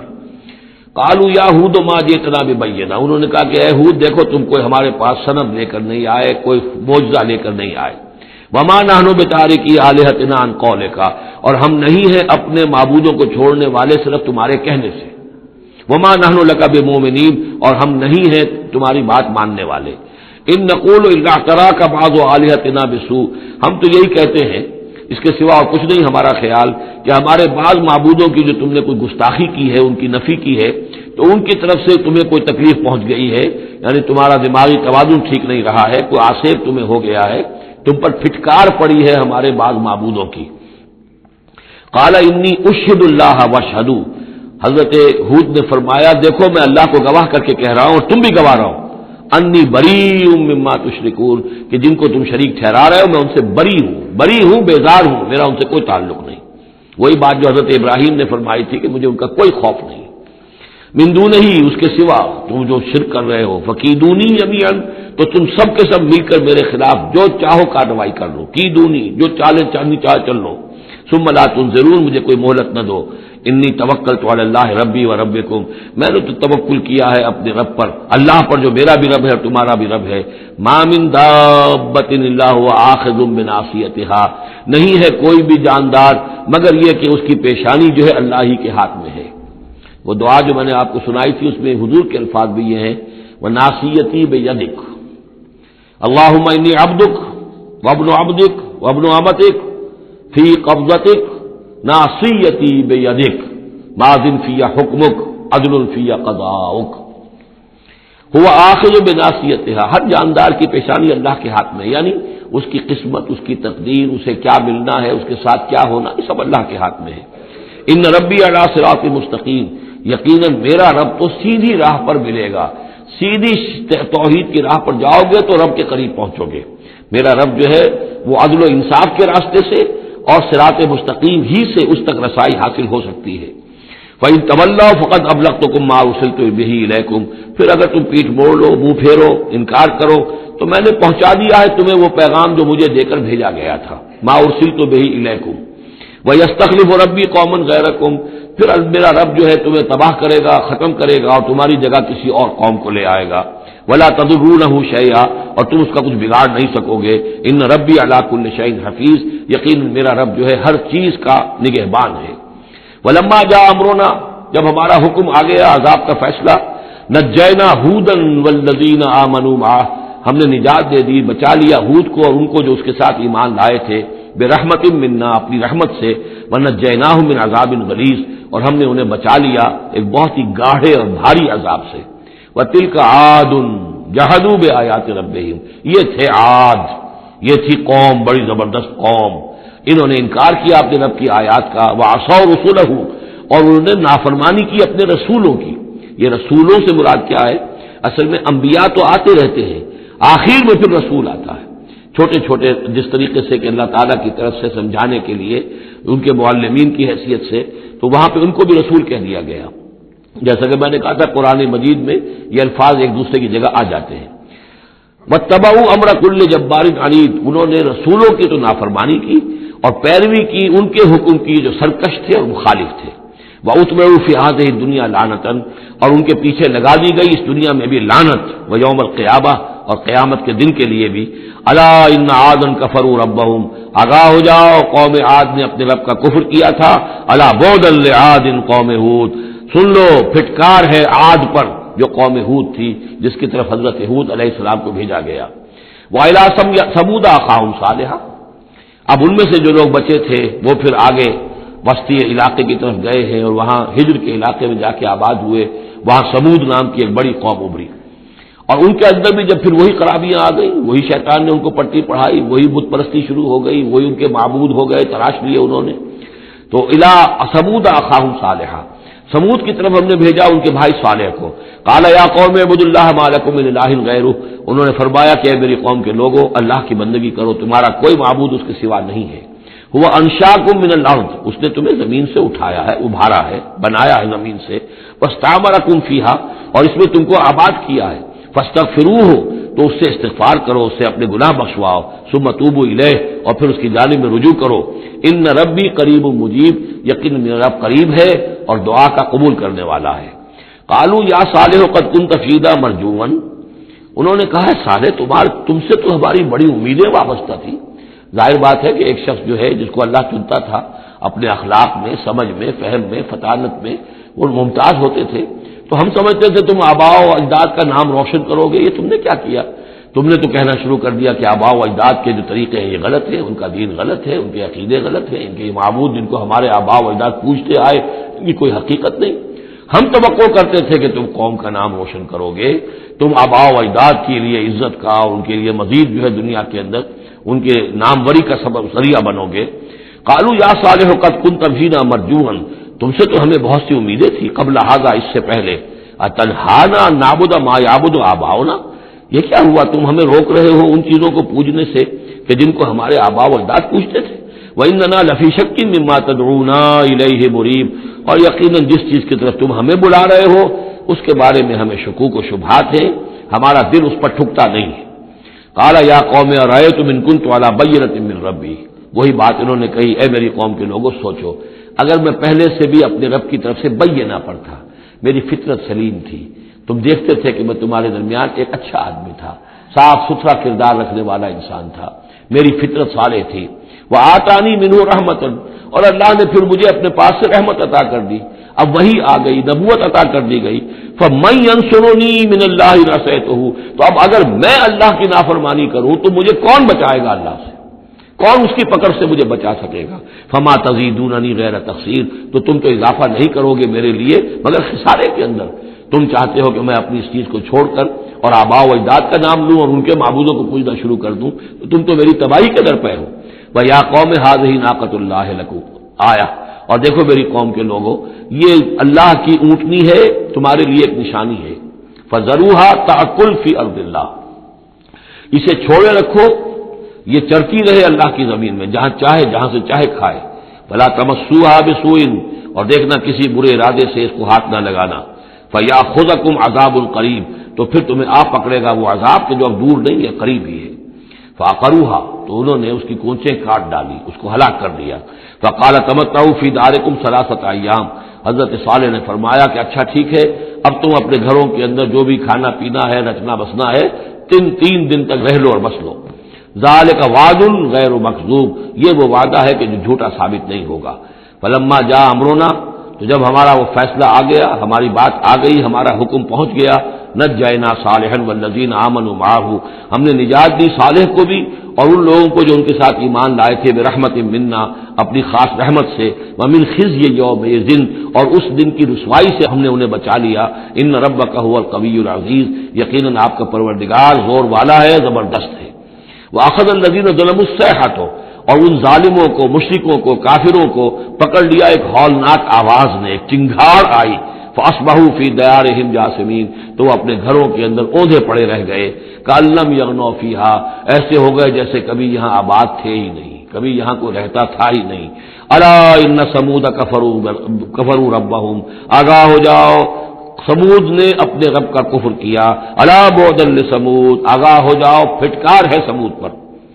وَلَقَدْ جَاءَتْ رُسُلُنَا إِبْرَاهِيمَ بِالْبُشْرَىٰ, اب یہاں حضرت ابراہیم کا ذکر آ رہا ہے. میں نے کہا تھا کہ 3 رسول پری ابراہمک, نوح, ہود, صالح, 3 رسول کو ہم کہہ سکتے ہیں پوسٹ ابراہمک, اگرچہ ان میں سے ایک جو ہے وہ ہم عصر ہیں, حضرت لوط, حضرت ابراہیم علیہ السلام ہی کے بھتیجے ہیں، انہی پر ایمان لائے تھے، ان کے ساتھ ہی انہوں نے ہجرت کی تھی۔ پھر ان کے بعد شعیب، وہ بھی حضرت ابراہیم کی نسل سے ہیں۔ پھر جو بھی بنی اسرائیل تھے ان میں موسیٰ بھیجے گئے، وہ بھی حضرت ابراہیم کی نسل سے ہیں۔ آخری رسول محمد صلی اللہ علیہ وسلم وہ بھی ابراہیم کی نسل سے ہیں۔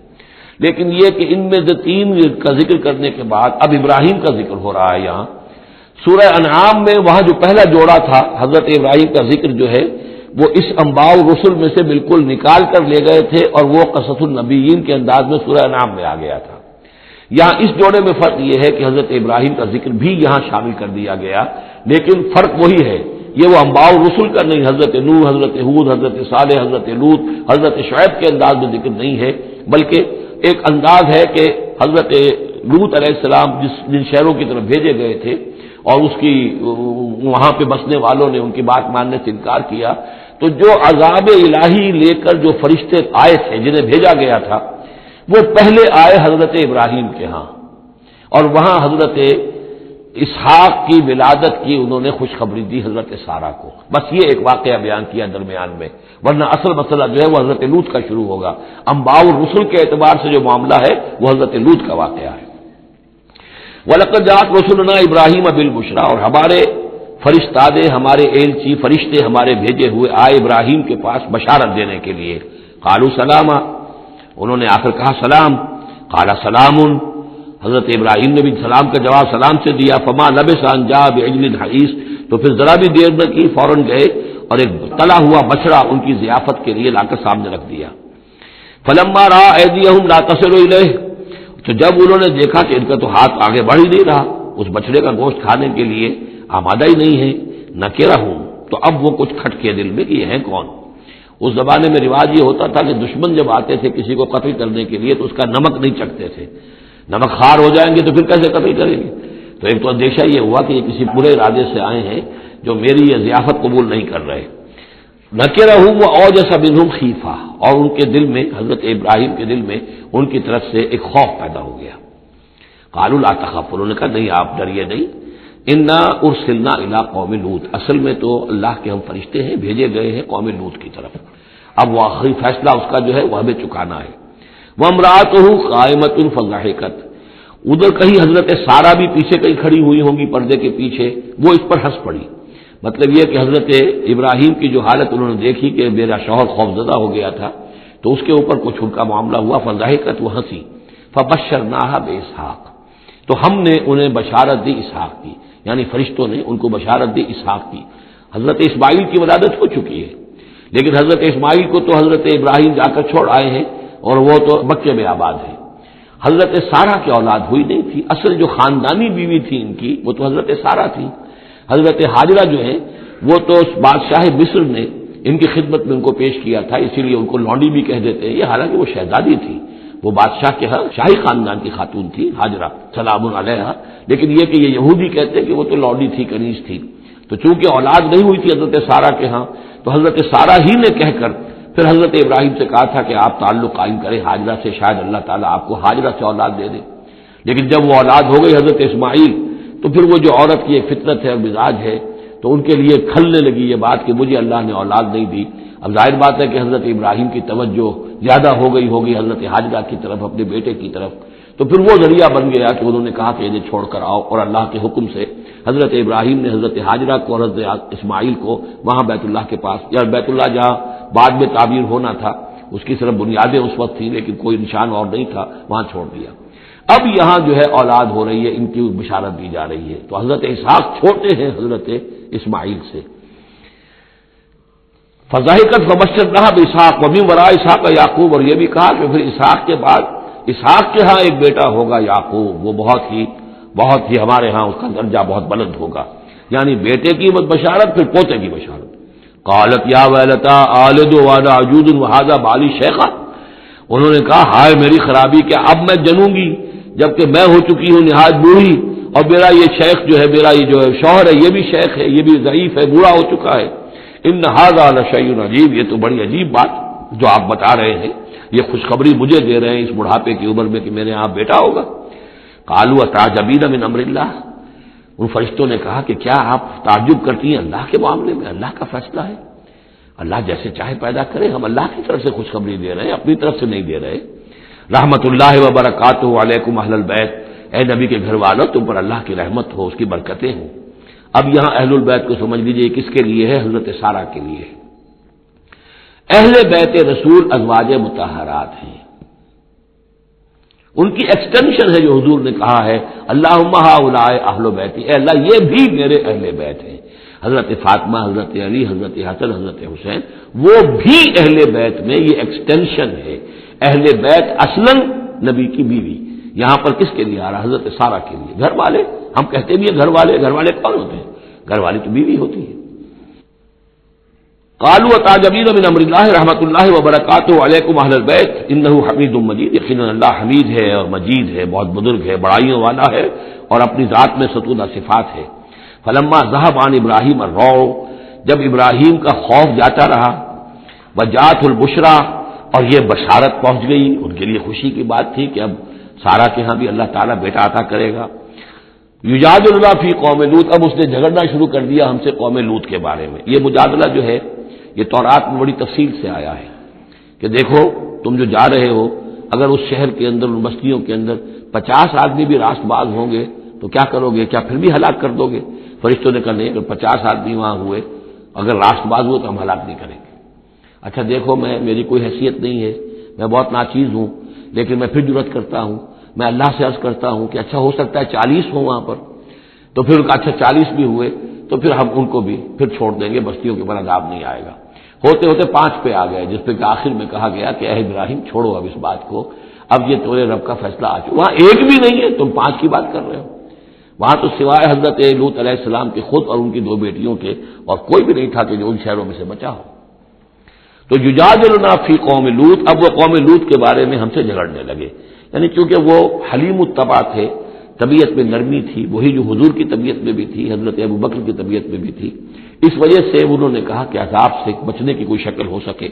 ان ابراہیم لحلیم اواہ منیب، 3 الفاظ جمع کر دیے گئے۔ یقیناً ابراہیم بہت ہی حلیم بھی تھا، بہت ہی نرم دل تھا اور بہت ہی اللہ کی جناب میں رجوع کرنے والا تھا۔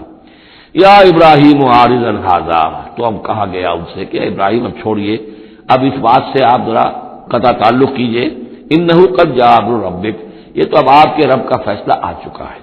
وَإِنَّهُمْ آتِيهِمْ عَذَابٌ غَيْرُ مَرْدُودٌ، اب ان پر وہ عذاب آ کر ہی رہے گا جسے لوٹایا نہیں جا سکے گا۔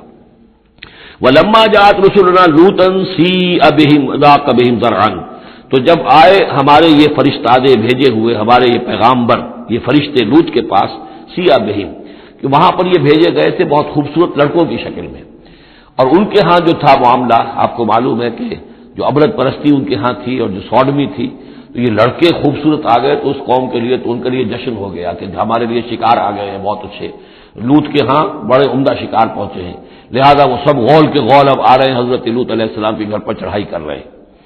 تو جب ہمارے یہ فرشتادہ، ہمارے یہ جو نوجوان لڑکوں کی شکل میں جن کو بھیجا گیا تھا فرشتوں کو، وہ جب پہنچے حضرت لوط کے پاس، سیء بہم، وہ ان کو دیکھ کر بہت غمگین ہوا کہ یہ بڑا میرے لیے، وضاق بہم ذرعا، ان کا دل بڑا تنگ ہوا، وقال ھذا یوم عصیب، اور انہوں نے کہا یہ تو میرے لیے بڑا سختی کا دن آ گیا ہے، میرے پاس اتنی طاقت نہیں ہے کہ میں ان بدبختوں کا مقابلہ کر سکوں، اپنے ان مہمانوں کو ان کی دستبرد سے میں بچا سکوں۔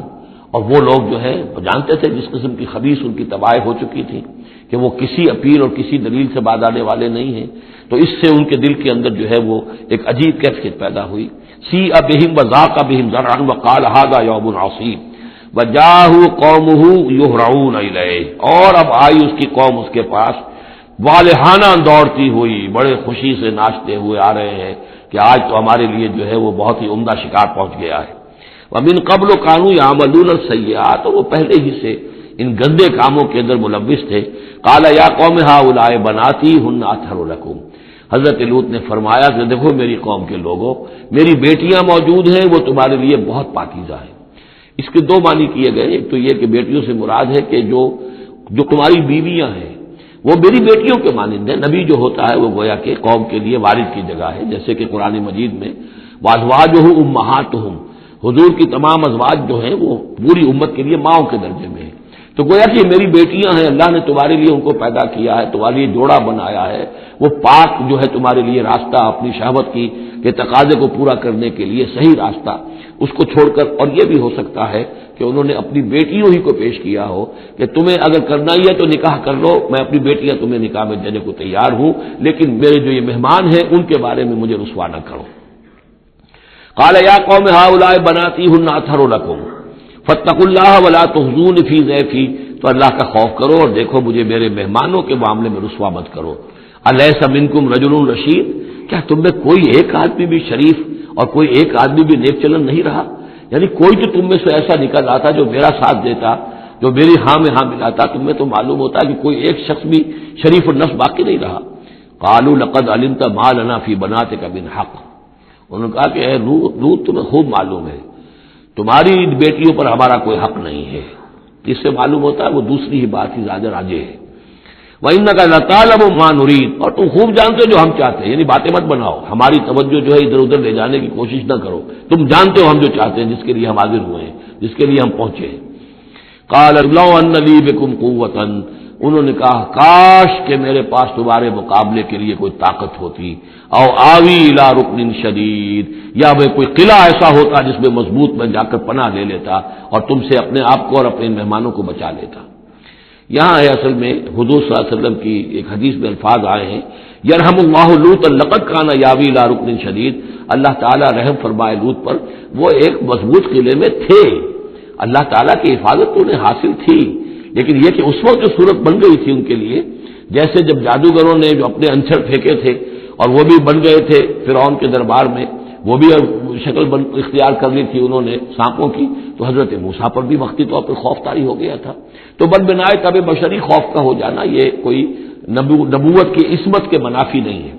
تو یہاں پر بھی اللہ تعالیٰ کی حفاظت تھی، اور جیسا کہ آیا فرشتوں نے پھر ذرا سا ایک ہاتھ ہلایا اور سب کے سب اندھے ہو گئے، وہ اس طرح کا معاملہ تفاصیل تورات میں ہے۔ قال لو ان لی بکم، لیکن جو حسرت کی کیفیت تھی اور جس طرح ضیق میں ان کی جان اس وقت آئی تھی، اس کا تصور کیجئے، کاش کہ میرے پاس تمہارے مقابلے کے لیے طاقت ہوتی، او آوی الی رکن شدید، یا کوئی ایسا ہوتا مضبوط مستحکم قلعہ جس میں جا کر میں پناہ لے لیتا۔ قالوا یا لوط انا رسول ربک، ان فرشتوں نے کہا ہے لوط گھبرائے نہیں، ہم آپ کے رب کے پیغامبر ہیں، بھیجے ہوئے ہیں، لن یصلوا الیک، یہ آپ تک پہنچ ہی نہیں پائیں گے، آپ کو کوئی گردن نہیں پہنچا سکیں گے، آپ بالکل اطمینان رکھیں۔ فَأَسْرِ بِأَهْلِكَ بِقِطْعٍ مِّنَ اللَّيْلِ، اور بھی رات کا ایک حصہ جو باقی ہے اس میں آپ اپنے اہل کو لے کر، اپنے گھر والوں کو لے کر نکل جائیے اس بستی سے۔ وَلَا يَلْتَفِتْ مِنكُمْ أَحَدٌ، اور کوئی بھی آپ میں سے پیچھے نہ دیکھے، پیچھے توجہ نہ کرے، پیچھے کی طرف کوئی خیال نہ آئے کہ ہمارے دوست تھے اور ہمارے یہ تھے اور ہمارے عزیز تھے، إِلَّا امْرَأَتَكَ، اور آپ کی بیوی بھی ساتھ نہیں جائے گی، وہ بھی یہیں رہے گی۔ یہ دو بیویاں ہیں جلیل القدر پیغمبروں کی، جن کا ذکر پھر آئے گا بڑی وضاحت کے ساتھ سورہ تحریم میں، ایک حضرت نوح علیہ السلام کی بیوی اور ایک حضرت لوط کی بیوی، کہ یہ اگرچہ کہ کانتا تحت عبدین من عبادنا صالحین فخانتاہما فلم یغنیا عنہما من اللہ شیئا، اگرچہ وہ ہمارے دو بہت ہی نیک اور بہت ہی برگزیدہ بندوں کے تحت تھیں، ان کے گھروں میں آباد تھیں، لیکن یہ کہ انہوں نے خیانت کی، اور اس کے نتیجے میں یہ ہے کہ پھر وہ اللہ تعالیٰ کے عذاب سے ان کے شوہر انہیں بچا نہیں سکے، نہ حضرت نوح بچا سکے اپنی اس بیوی کو اور نہ حضرت لوط بچا سکے اپنی اس بیوی کو۔ الا امرأتک، سوائے آپ کی بیوی کے، انہ مصیبھا ما اصابہم، اس کے اوپر تو وہی مصیبت آ کر رہنی ہے جو ان سب پر آنی ہے۔ ان موعدہم الصبح، اور دیکھیے ان کے وعدے کا وقت صبح کا ہے، صبح کو وہ عذاب آ جائے گا۔ الیس الصبح بقریب، کیا صبح قریب نہیں ہے؟ یعنی اب جلدی کیجئے، اب آپ فوری طور پر یہاں سے اپنی بچیوں کو لے کر نکل جائیے۔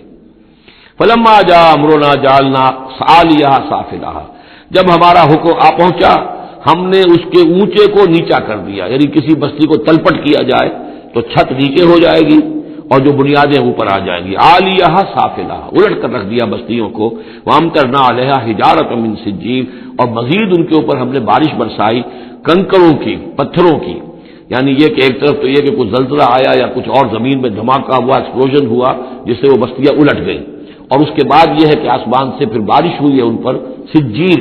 یہ سجیل اصل میں فارسی کا لفظ ہے سنگ گل، سنگ گل یعنی یہ کہ مٹی جو ہے اگر کسی صحرا کے اندر تھوڑی سی پھوار پڑے اور زیادہ تیز بارش نہ ہو تو وہ ہر قطرے کے ساتھ تھوڑی سی مٹی مل کر وہ ایک چھوٹا سا دانہ بنتا ہے، اور وہ پھر دھوپ جب پڑتی ہے تو وہ پھر پک جاتا ہے، جیسے کہ کہیں آپ اینٹیں پکاتے ہیں بھٹیوں کے اندر، یہ پھر کہلاتی ہے سنگ گل، یعنی یہ پتھر تو ہے لیکن یہ پتھر نہیں ہے، یہ مٹی کے بنے ہوئے پتھر ہیں، کنکر ہیں، ان کنکروں کی بارش ہوئی جس کے اندر کہ اس کو بالکل دفن کر دیا گیا ان دونوں شہروں کو۔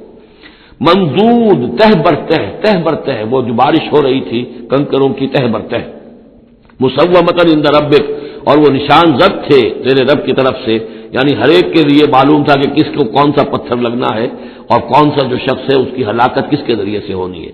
وما ہی من الظالمین ببعید، اور یہ ان ظالموں سے کوئی زیادہ دور نہیں ہے، یعنی جو مشرکین مکہ ہیں، جو قریش ہیں اور عرب کے جو مشرک ہیں، ان سے یہ بستیاں کوئی دور تو نہیں ہے، اس لیے کہ یہ جب جاتے تھے فلسطین کی طرف اپنے قافلے لے کر تو یہاں سے گزرتے تھے۔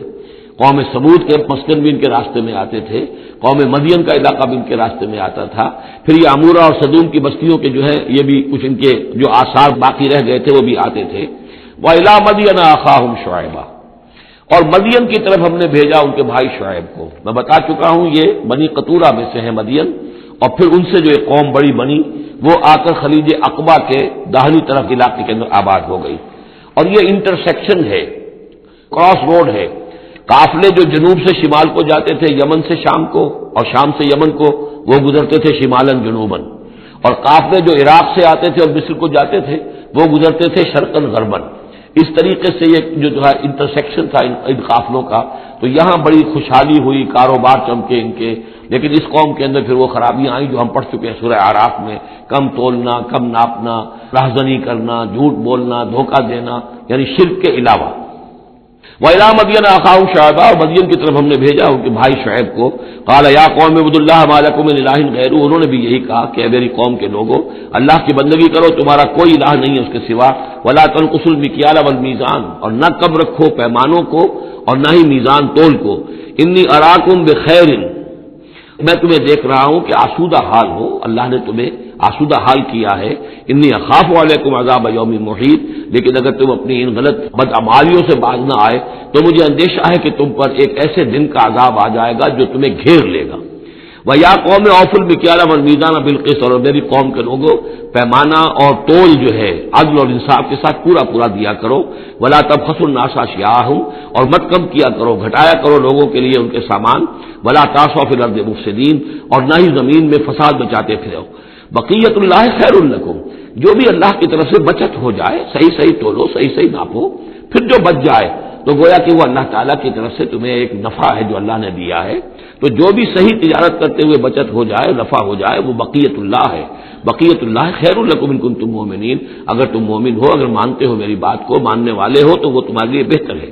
وما انا علیکم بحفیظ، لیکن میں تمہارے اوپر کوئی نگران اور نگہبان نہیں ہوں، میں ٹھیکیدار نہیں ہوں، میرا کوئی زور تم پر نہیں چل رہا، میں تمہیں سمجھا رہا ہوں اور نیکی کی تلقین کر رہا ہوں۔ قالوا یا شعیب وصلاتک تأمرک ان نترک ما یعبد آباؤنا، انہوں نے کہا اے شعیب، کیا تمہاری نماز تمہیں اس بات کا حکم دیتی ہے کہ ہم چھوڑ دیں ان کو کہ جن کو پوجتے تھے ہمارے آباء و اجداد؟ اگرچہ حضرت شعیب کی گفتگو میں تذکرہ نہیں ہے، لیکن یہ کہ وہ کامن مرض جو ہے، مشترک مرض، بیماری، وہ تو موجود تھا، یعنی وہ شرک۔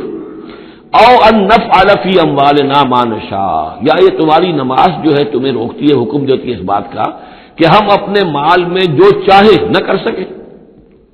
ہمارا مال ہے، یہ جو آج بھی دنیا میں تصور ہے، سیکریڈ رائٹ آف اونرشپ، میرا مال ہے میں جو چاہوں کروں، اسی سے پھر وہ ساری خرابیاں پیدا ہوتی ہیں۔ مال آپ کا ہے، اللہ کی امانت ہے، آپ کے پاس ہے، مالک اللہ ہے، لیکن اس میں اللہ کے حکم کے مطابق تصرف کرنا ہے۔ یہاں کوئی سیکریڈ رائٹ آف اونرشپ نہیں ہے۔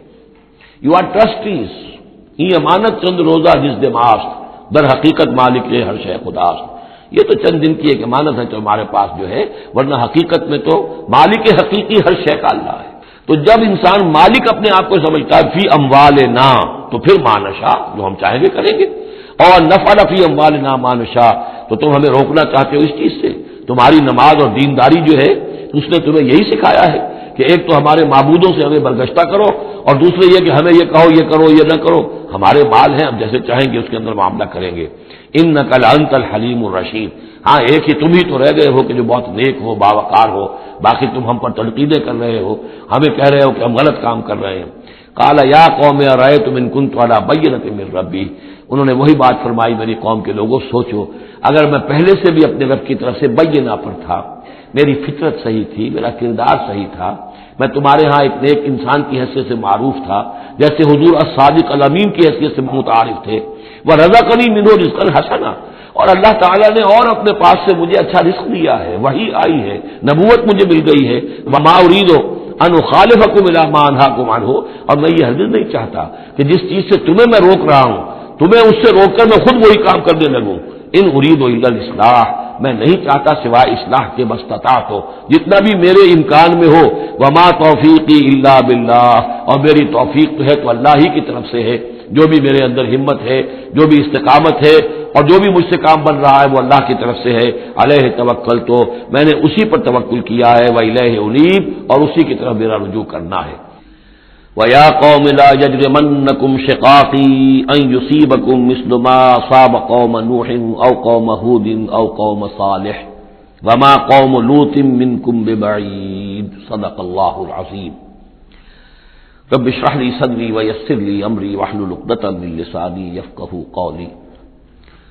اللهم ربنا ألهمنا رشدنا وأعذنا من شرور أنفسنا، اللهم أرنا الحق حقا وارزقنا اتباعه وأرنا الباطل باطلا وارزقنا اجتنابه، اللهم ربنا آنس وحشتنا في قبورنا وارحمنا بالقرآن العظيم، اللهم اجعله لنا إماما ونورا وهدى ورحمة، اللهم ذكرنا منه ما نسينا وعلمنا منه ما جهلنا، وارزقنا تلاوته آناء الليل وآناء النهار واجعله لنا حجة يا رب العالمين آمین۔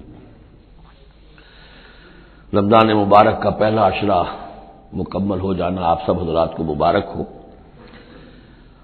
آج کی شب سے دوسرا عشرہ شروع ہو رہا ہے، پہلے عشرے کو حضور نے عشرہ رحمت قرار دیا ہے اور یہ عشرہ مغفرت ہے۔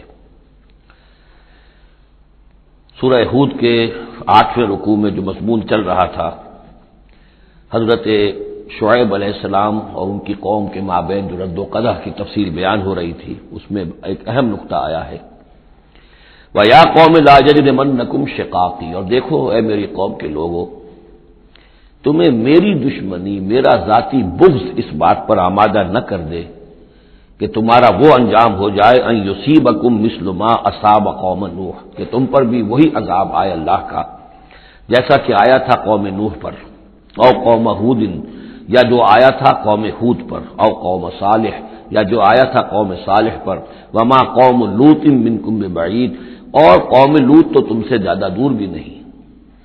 یہ 4 جو ہیں قوموں کے اوپر عذاب آ چکا تھا حضرت شعیب علیہ السلام کی قوم پر عذاب آنے سے پہلے، حضرت نوح، حضرت ہود، حضرت صالح، اور جہاں جن شہروں تک حضرت لوط علیہ السلام بھیجے گئے، یعنی سدوم اور عمورہ کی بستیاں۔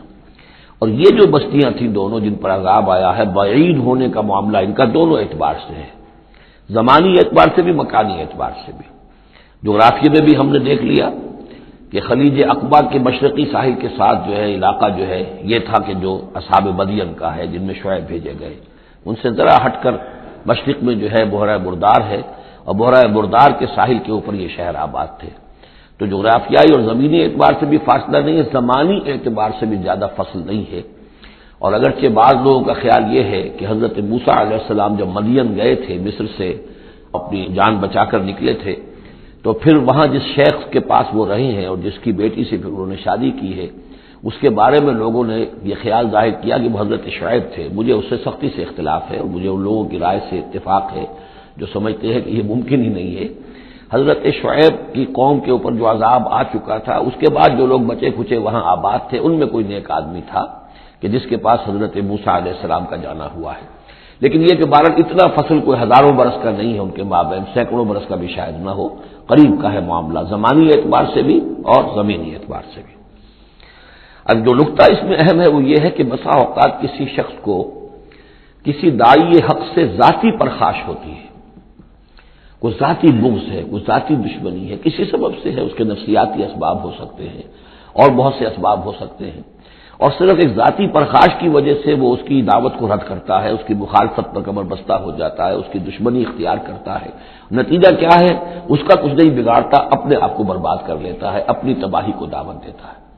تو اے میری قوم کے لوگوں، میری زدم زدہ میں تم کہیں اس انجام سے دو چار نہ ہو جانا، ایسا نہ ہو کہ میرا بغض اور میری عداوت جو ہے وَيَا قَوْمِ لَا يَجْرِمَنَّكُمْ شِقَاقِي أَن يُصِيبَكُم مِّثْلُ مَا أَصَابَ قَوْمَ نُوحٍ أَوْ قَوْمَ هُودٍ أَوْ قَوْمَ صَالِحٍ وَمَا قَوْمُ لُوطٍ مِّنكُم بِبَعِيدٍ وَاسْتَغْفِرُوا رَبَّكُمْ، اور دیکھو استغفار کرو اپنے رب سے، ثُمَّ تُوبُوا إِلَيْهِ، پھر اس کی طرف رجوع کرو، اس کی طرف آگے بڑھو، اس کی اطاعت کرو، اس کی فرمانبرداری کرو۔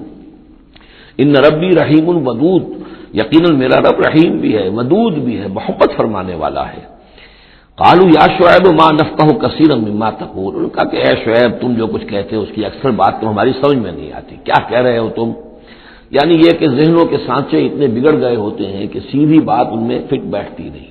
ما نفقہ کثیرا مما تقول وانا لنراک فینا ضعیفا، ہم تو یہ دیکھ رہے ہیں کہ تم ہمارے اندر کوئی طاقتور آدمی نہیں ہو، کمزور سے آدمی ہو، ہم تو دیکھتے ہیں کہ تمہارے پاس کوئی قوت نہیں ہے۔ ولولا رہتک کا، اگر نہ ہوتا تمہارا خاندان، لرجمناک کا، تو ہم تجھے کبھی کا سنسار کر چکے ہوتے۔ اب یہ بات بہت اہم ہے اس وقت، اصل میں یہ جو صورت مکی نازل ہو رہی ہیں، جو حضور کی دعوت اور تحریک جس دور سے گزر رہی تھی اور جو کچھ ہو رہا تھا، وہ اس کا ایک عکس سابقہ انبیاء اور رسل کے حالات میں بھی جو ہے تو وہ اسی دور کی مناسبت سے وہی باتیں نمایاں کی جاتی ہیں۔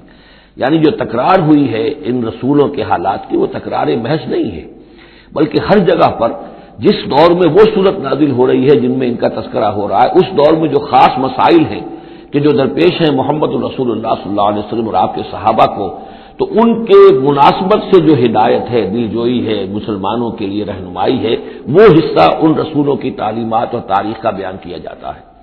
اب یہاں مکے میں بھی شکل یہ ہو چکی تھی کہ بقیہ سب قریش جو ہیں وہ حضور کے خلاف جو ہے سخت غیظ اور غضب کے اندر مبتلا تھے، لیکن چونکہ حضور کے چچا ابو طالب یہ خاندان بنی ہاشم کے سردار تھے اور انہیں ذاتی محبت تھی، وہ چاہے ایمان نہیں لائے حضور پر صلی اللہ علیہ وسلم، لیکن ذاتی محبت انہیں اتنی تھی کہ انہوں نے آخری وقت تک سپورٹ کیا ہے۔ اور قبائلی زندگی میں یہ ہوتا ہے کہ اگر کہیں کسی ایک خاندان کے کسی فرد کے اوپر کوئی ہاتھ اٹھایا جائے تو پھر وہ خاندان انتقام لیتا ہے۔ اس کا مطلب یہ ہوتا کہ وہ حضور کے خلاف وہ کوئی اقدام کرتے ہیں تو گویا کہ ان فائٹنگ شروع ہو جائے گی، داخلی خانہ جنگی شروع ہو جائے گی بنو ہاشم کی ان لوگوں کے خلاف کہ جو حضور کو کوئی غضب پہنچائیں، نقصان پہنچائیں۔ یہ تحفظ ملا ہوا تھا محمد الرسول اللہ صلی اللہ علیہ وسلم کو اللہ تعالیٰ کی طرف سے۔ اگر خدا نہ خواستہ ابو لہب ہوتا سردار تو کبھی کا حضور کے خلاف کوئی نہ کوئی اقدام وہ کر چکے ہوتے، لیکن چونکہ خاندان بنی ہاشم کی سرداری اس وقت تھی ابو طالب کے پاس، اور انہیں دلچسپی تھی اور محبت تھی، شفقت تھی حضور کے ساتھ، بلکہ کچھ عرصہ جو ہے حضور ان کے سایہ عاطفت کے اندر انہوں نے گزارا بھی تھا۔ اس وجہ سے تو یہ نقشہ دکھایا جا رہا ہے کہ آج قریش کے مقابلے میں جس طریقے سے کہ بنو ہاشم کی سپورٹ اور حفاظت جو ہے وہ حضور کے لیے اللہ تعالیٰ نے اسے قلعہ بنا دیا ہے، یہی معاملہ اس وقت تھا کہ حضرت شعیب کا بھی خاندان ان کا پشت بنا تھا۔ ولولا رہتوں کا، اگر تمہارا خاندان تمہارا پشت بنا نہ ہوتا اور تمہارا ساتھ نہ دے رہا ہوتا، لرجمنا کا، ہم کبھی کہ تمہیں سنسار کر چکے ہوتے۔ وما انت علینا بعزیز، اور ذاتی طور پر تم ہم پر کوئی بھاری نہیں ہو، تو تمہاری کوئی حیثیت نہیں ہے۔ قال یا قوم رہتی اعز علیکم من اللہ، انہوں نے کہا اے میری قوم کے لوگوں، کیا میرا یہ خاندان تم پر زیادہ بھاری ہے اللہ سے؟ میرا پشت بنا تو حقیقتاً اللہ ہے، تم اللہ سے نہیں ڈرتے، میرے خاندان سے ڈرتے ہو۔ رہتی اعز علیکم من اللہ واتخذتموہم وراءکم ظہریا، اللہ کو تو تم نے اپنی پیٹھوں کے پیچھے پھینکا ہوا ہے، بلایا ہوا ہے۔ یہ بھی بہت ہی اہم نفسیاتی نکتہ ہے۔ ہوتا یہ ہے کہ ہم دنیا میں ایسے مگن رہتے ہیں، اللہ کو ماننے کا عقیدہ تو ہے لیکن اللہ مستحضر نہیں رہتا، یاد نہیں رہتا۔ یہ ہمارا پورا دنیا کا کاروبار چل رہا ہے، کاز اینڈ ایفیکٹ، علل ہیں، اسباب ہیں، ان کے نتائج نکل جاتے ہیں، تو جو کاز اینڈ ایفیکٹ کا جو سلسلہ چل رہا ہے ہم اس میں اتنے گم ہوتے ہیں کہ مسبب الاسباب جو ہے وہ نگاہوں کے سامنے رہتا ہی نہیں۔ یا یہ کہ ہم اپنے کاموں میں اتنے مشغول ہیں، اپنے کام و دہن کی لذت جو ہے وہی ہمیں جو ہے کوئی فرصت نہیں لینے دیتی، یا یہ کہ بنیادی ضروریات جو ہے وہی ہمیں فارغ نہیں ہونے دیتی، لہذا ہم گم ہو جاتے ہیں۔ کافر کی یہ پہچان کہ آفاق میں گم ہے، اور مومن کی یہ پہچان کہ گم اس میں ہے آفاق۔ لیکن یہ کافر کا معاملہ کیا ہوتا ہے؟ اللہ کو مانتے تو وہ بھی تھے، مانتے تھے مشرکین مکہ بھی، مانتے تو سب تھے اللہ کو، لیکن یہ کہ اللہ کو تو انہوں نے اوجھل کیا ہوا تھا، آنکھ اوجھل پہاڑ اوجھل۔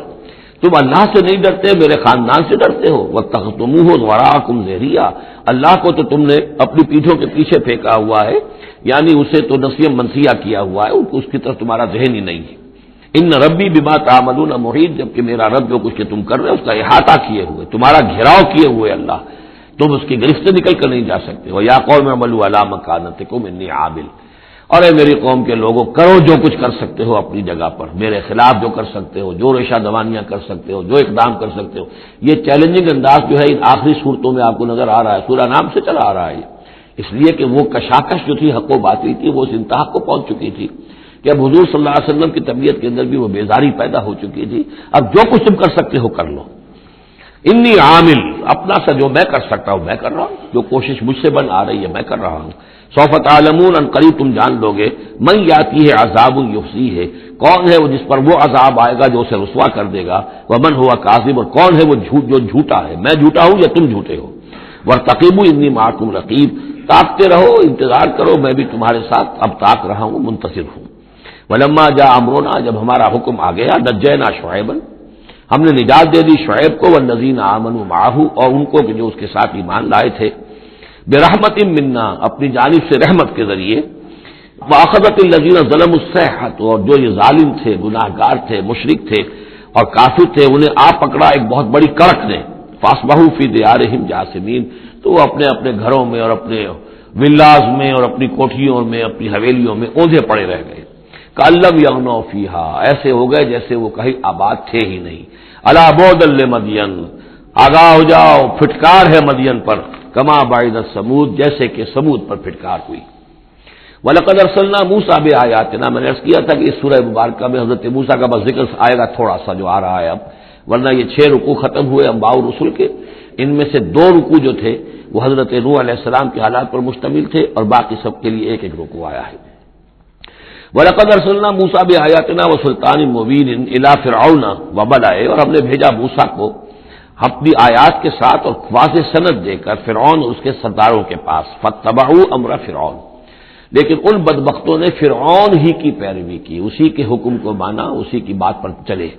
وَمَا أَمْرُ فِرْعَوْنَ بِرَشِيدٍ، حالانکہ وہ فرعون کا معاملہ جو ہے وہ کوئی کامیابی والی راہ نہیں تھی، ہدایت والی راہ نہیں تھی۔ یقدم قومہ یوم القیامہ، اب قیامت کے دن وہ آئے گا آگے آگے چلتا ہوا، اپنی قوم کی قیادت کرتے ہوئے آئے گا، آگے آگے آئے گا۔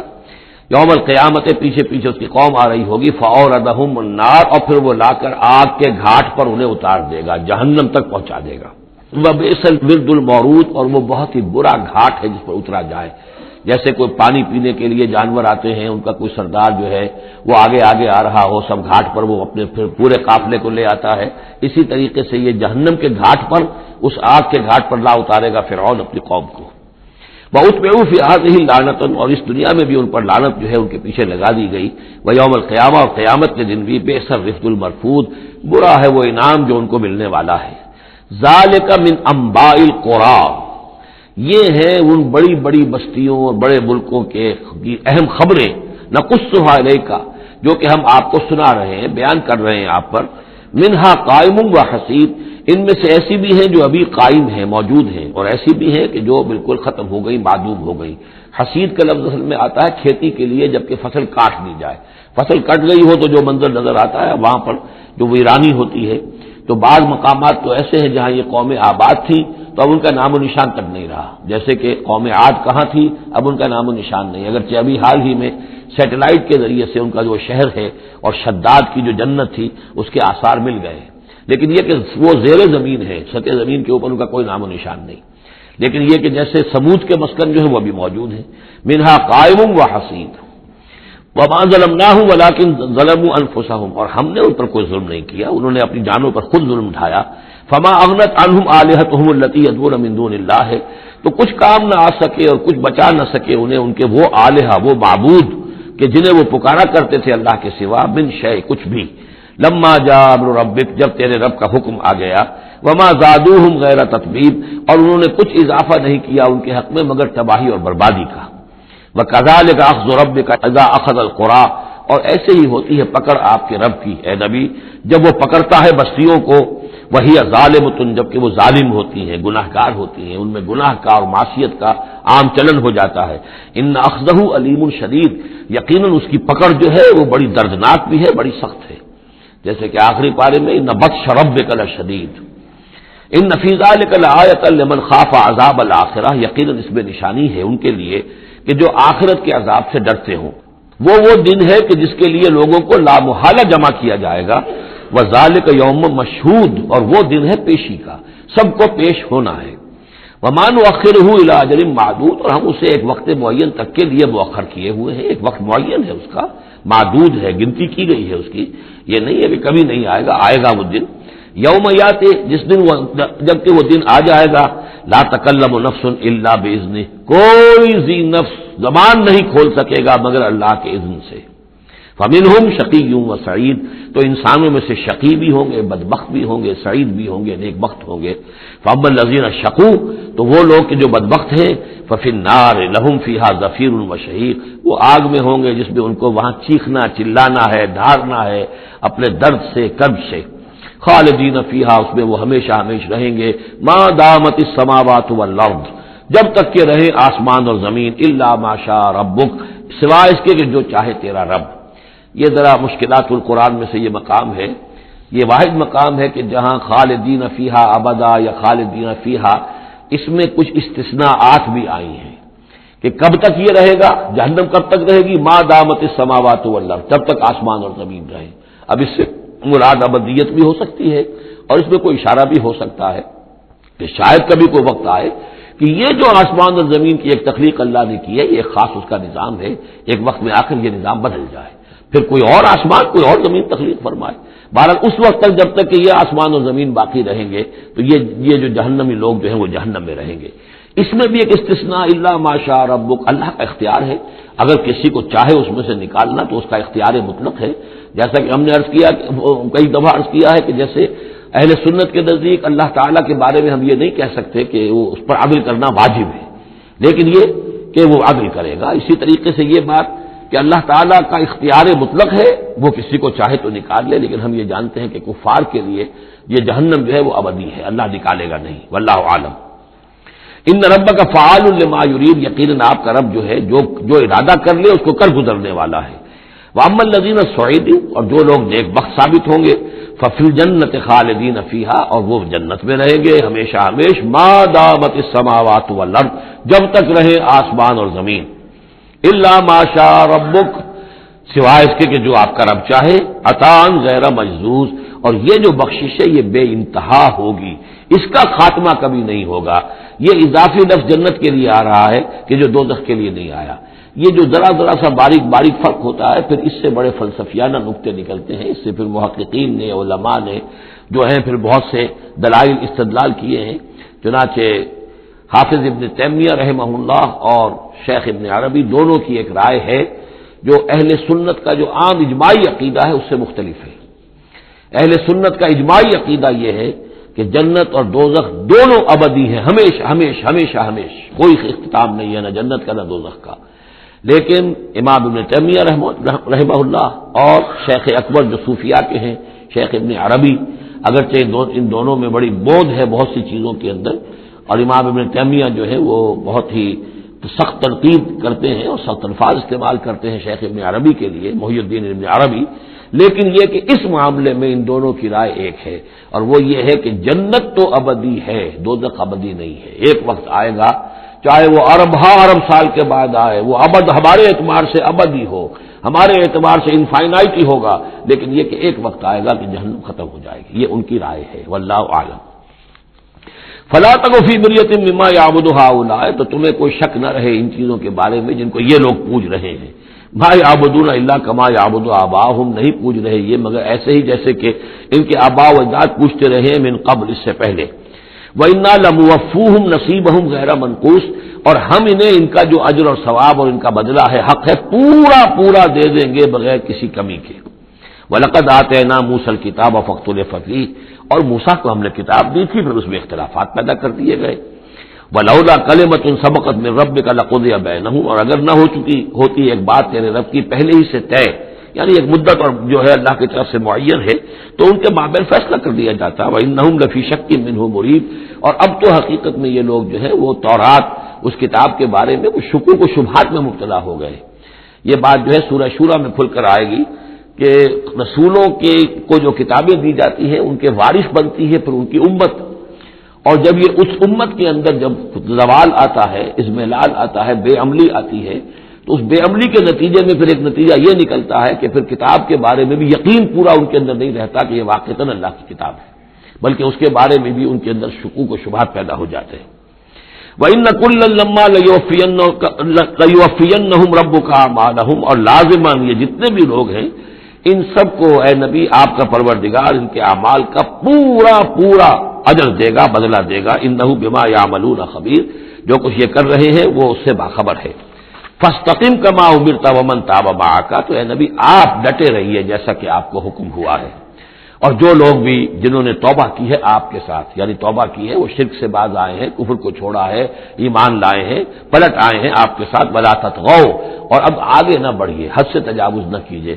یہ تجاوز یہ بھی ہو سکتا ہے کہ عذاب کی جلدی کریں کہ جلدی اب اللہ تعالیٰ فیصلہ چکا دے، تجاوز یہ بھی ہو سکتا ہے کہ کہیں غصے میں آ جائیں اور لوگوں کی مخالفت کے اوپر جو ہے وہ اپنا جو حلم جو ہے اس کا دامن ہاتھ سے چھوڑ بیٹھے، تو یہ مختلف چیزیں ہو سکتی ہیں۔ انہ بما تعملون بصیر، جو کچھ تم کر رہے ہیں اسے بھی اللہ دیکھ رہا ہے، جو کچھ وہ کر رہے ہیں اسے بھی دیکھ رہا ہے، اس کو ان کی سزا دے گا، تمہیں تمہارا اجر و ثواب دے گا۔ ولا ترکنوا الی الذین ظلموا، اور دیکھو اس ظالموں کی طرف کوئی جھکاؤ پیدا نہ ہو جائے تمہارے اندر، رشتہ داری کی وجہ سے، دوستی کی وجہ سے، تمہاری ان کے ساتھ جو پرانے مراسم چلے آ رہے ہیں، اگر کہیں اس کی وجہ سے تم ان کے ساتھ جھک جاؤ گے، فتمسکم النار، تو تمہیں بھی آگ پکڑ لے گی۔ وما لکم من دون اللہ من اولیاء، اور پھر تمہیں اللہ سے بچانے والے کوئی حمایتی نہیں ہوں گے، ثم لا تنصرون، پھر تمہاری مدد نہیں کی جائے گی۔ واقم الصلاۃ طرفی النہار وزلفا من اللیل، اور اے نبی نماز کو قائم رکھیے۔ اب یہ سارے خطابات آپ دیکھ رہے ہیں کہ بظاہر واحد کے صیغے میں حضور سے ہو رہے ہیں، لیکن یہاں پر خطاب امت سے ہے، مسلمانوں سے ہے، حضور کی وساطت سے اہل ایمان جو ہے وہ مخاطب ہے۔ نماز قائم رکھو دن کے دونوں طرف، فجر ہے ادھر مغرب ہے یا عصر ہے، یہ نہار کا دو طرف جو ہے وہ تو فجر اور عصر شمار ہوں گے، وزلفا من اللیل، اور کچھ ٹکڑے رات کے، اب مغرب عشاء کو بھی ہم شمار کر سکتے ہیں رات میں، تو اس طریقے سے یہ مختلف، شروع میں جب سے اوقات آئے ہیں تو ان میں ابھی پوری طریقے سے 5 نمازوں کا نظام نہیں تھا، وہ تو سن 11 نبوی میں جبکہ یہ معراج ہوئی ہے اس وقت پھر 5 نمازوں کا نظام آیا ہے، ورنہ پورے مکی دور کے 10 برس بلکہ 10.5 برس تک وہ نمازوں کا نظام ایسا ہی تھا کہ کبھی صبح شام کی بات کہہ دی ہے، صبح شام کرو، اور یا یہ کہ سورہ بنی اسرائیل میں بھی ایک بات آ جائے گی وہ وہاں پڑھیں گے۔ واقم الصلاۃ طرفی النہار وزلفا من اللیل ان الحسنات یذہبن السیئات، یقیناً نیکیاں بدیوں کو دور کر دیتی ہیں۔ ذالک ذکریٰ للذاکرین، اور یہ یاد دہانی ہے یاد رکھنے والوں کے لیے۔ واصبر فإن اللہ لا یضیع اجر المحسنین، اور صبر کیجیے اور اللہ تعالیٰ محسنین کا، نیکی کرنے والوں کے صبر کو ضائع نہیں کرتا۔ فلولا کان من القرون من قبلکم اولو بقیۃ، تو کیوں نہ ایسا ہوا کہ ہوتے ان قوموں میں جو تم سے پہلے تھی ایسے اولو بقیہ ہوتے، ایسے حق کے علمبردار ہوتے، ینہون عن الفساد فی الارض، کہ جو لوگوں کو اپنی اپنی قوموں کو روکتے رہتے زمین میں فساد مچانے سے، الا قلیلا ممن انجینا منہم، سوائے اس کے کہ کچھ کم ہوئے، بہت تھوڑے لوگ ہوئے جن میں سے کہ ہم نے بچا لیا، یعنی جو لوگ بھی نہیں منکر کرتے رہے، روکتے رہے، بدی سے روکتے رہے، کفر سے روکتے رہے، شرک سے روکتے رہے، ان کے بارے میں بار بار یہ بات آ رہی ہے کہ اللہ تعالیٰ ان کو بچا لیتا ہے۔ واتبع الذین ظلموا ما اترفوا فیہ، اور وہ لوگ کہ جنہوں نے گناہ کی روش اختیار کی وہ تو انہوں نے پیروی کی اپنی اسی چیزوں کی جس میں کہ ان کو ساز و سامان دیا گیا تھا، عیش جو ان کو دے دیا گیا تھا، کانوا مجرمین وکانوا مجرمین، اور یقیناً وہ مجرم تھے۔ وما کان ربک لیہلک القری بظلم، اور آپ کا رب بستیوں کو ظلم کے ساتھ ہلاک کرنے والا نہیں ہے کہ بغیر ان کی یعنی خرابی کے اعمال کے، بغیر ان کے جرائم کے ان کو ایسے ہی ہلاک کر دیتا۔ وما کان ربک لیہلک القری بظلم واہلھا مصلحون، جبکہ اس میں بسنے والے لوگ جو ہیں وہ مصلح ہوں، اچھے کردار کے لوگ ہوں، اصلاح کرنے والے ہوں، صالح ہوں۔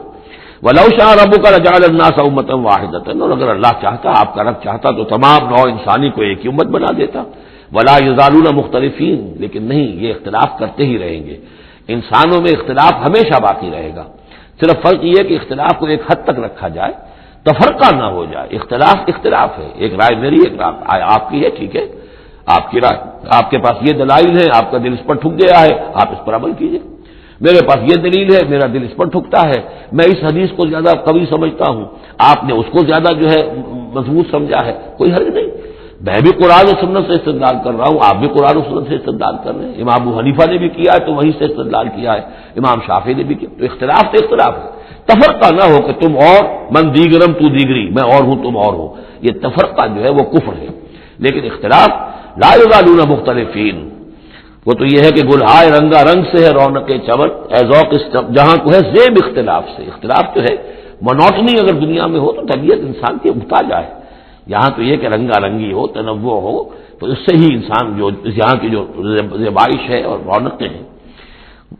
ولا یزالون مختلفین الا من رحم ربک، سوائے اس کے کہ جس پر تیرا رب رحم فرما دے. ولذالک خلقہم، اللہ نے بنایا ہی اسی حساب سے ہے ان کو. دو افراد کے مزاج ایک نہیں ہے، دو افراد کے انگوٹھوں کی وہ یہ نشان ایک نہیں، لکیریں ایک جیسی نہیں ہے، دو انسانوں کی شکلیں ایک جیسی نہیں ہے. یہ تو اللہ تعالیٰ نے بنایا ہے تخلیق کے اندر. اب جینس کسی کے کچھ ہے، کسی کے کچھ ہے، کسی میں کچھ جو ہے اور اثرات آ رہے ہیں، کسی میں کسی اور طرح کے اثرات آ رہے ہیں. الناس کالمعادن، اور یہ تمام انسان بھی معدنیات کی طرح ہیں. تو اس طرح ہی اللہ تعالیٰ نے جو پیدا کیا ہے وہ ایک جیسی شے تو نہیں پیدا کی. وَتَمَّتْ كَلِمَةُ رَبِّكَ لَأَمْلَأَنَّ جَهَنَّمَ مِنَ الْجِنَّةِ وَالنَّاسِ أَجْمَعِينَ، اور تیرے رب کی یہ بات پوری ہو کر رہے گی کہ میں پر کر کے رہوں گا جہنم کو جنوں سے اور انسانوں سے، سب سے. یعنی اس نے جنت بنائی ہے، اس کو بھی اس نے آباد کرنا ہے اہل حق کے ذریعے سے. جہنم بھی تو بنا رکھی ہے، اس کا ایندھن بھی اسے درکار ہے. تو اس دنیا کے اندر جو کفار ہیں، مشرکین ہیں، گناہ گار ہیں، جو عیاشیاں کر رہے ہیں، بدماش ہیں اور جو ظالم ہیں، یہ ظاہر بات ہے کہ جہنم کے لیے ایندھن ہے جو اللہ نے فراہم کیا ہے. وَكُلًّا نَقُصُّ عَلَيْكَ مِنْ أَنبَاءِ الرُّسُلِ، اب یہ وہ اصطلاح آ گئی جس کا میں بار بار ذکر کر رہا تھا، انباء الرسل. اور یہ سب چیزیں جو ہم بیان کر رہے ہیں محمد آپ پر، یہ رسولوں کی بڑی اہم خبروں میں سے ہے. حضرت نوح، حضرت ہود، حضرت صالح، حضرت لوط، حضرت شعیب، حضرت موسیٰ، یہ حالات جو بیان کر رہے ہیں. من انباء الرسل ما نثبت به فؤادک، اور یہ اس لیے تاکہ اس کے ذریعے سے آپ کے دل کو جما دیں، مضبوطی دیں. یعنی جو کچھ آپ پر اور آپ کے ساتھی اہل ایمان پر آج بیت رہی ہے کوئی نئی بات نہیں ہے، ہمیشہ یہی ہوا ہے. ہمارے رسول جب بھی آئے ایسی مخالفت ہوئی ہے، اسی طرح کی انہوں نے مشقتیں جھیلی ہیں. حضرت شعیب کو بھی یہی کہا گیا کہ اگر تمہارا خاندان نہ ہوتا تو ہم کبھی کہ تمہیں جو ہلاک کر چکے ہوتے. تو اگر اسی صورت سے آج ہے محمد صلی اللہ علیہ وسلم آپ دو چار ہیں تو یہ کوئی نئی بات نہیں ہے. یہ تو گویا کہ اس راستے کے یہ تو لازمی جو ہے اس کے حالات ہیں.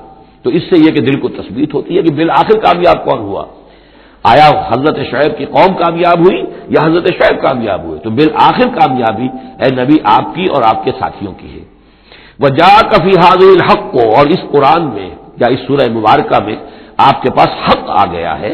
وَمَوْعِظَةٌ، اور نصیحت آ گئی ہے. وَذِكْرَىٰ، اور یاد دہانی آ گئی ہے لِلْمُؤْمِنِينَ، اہل ایمان کے لیے.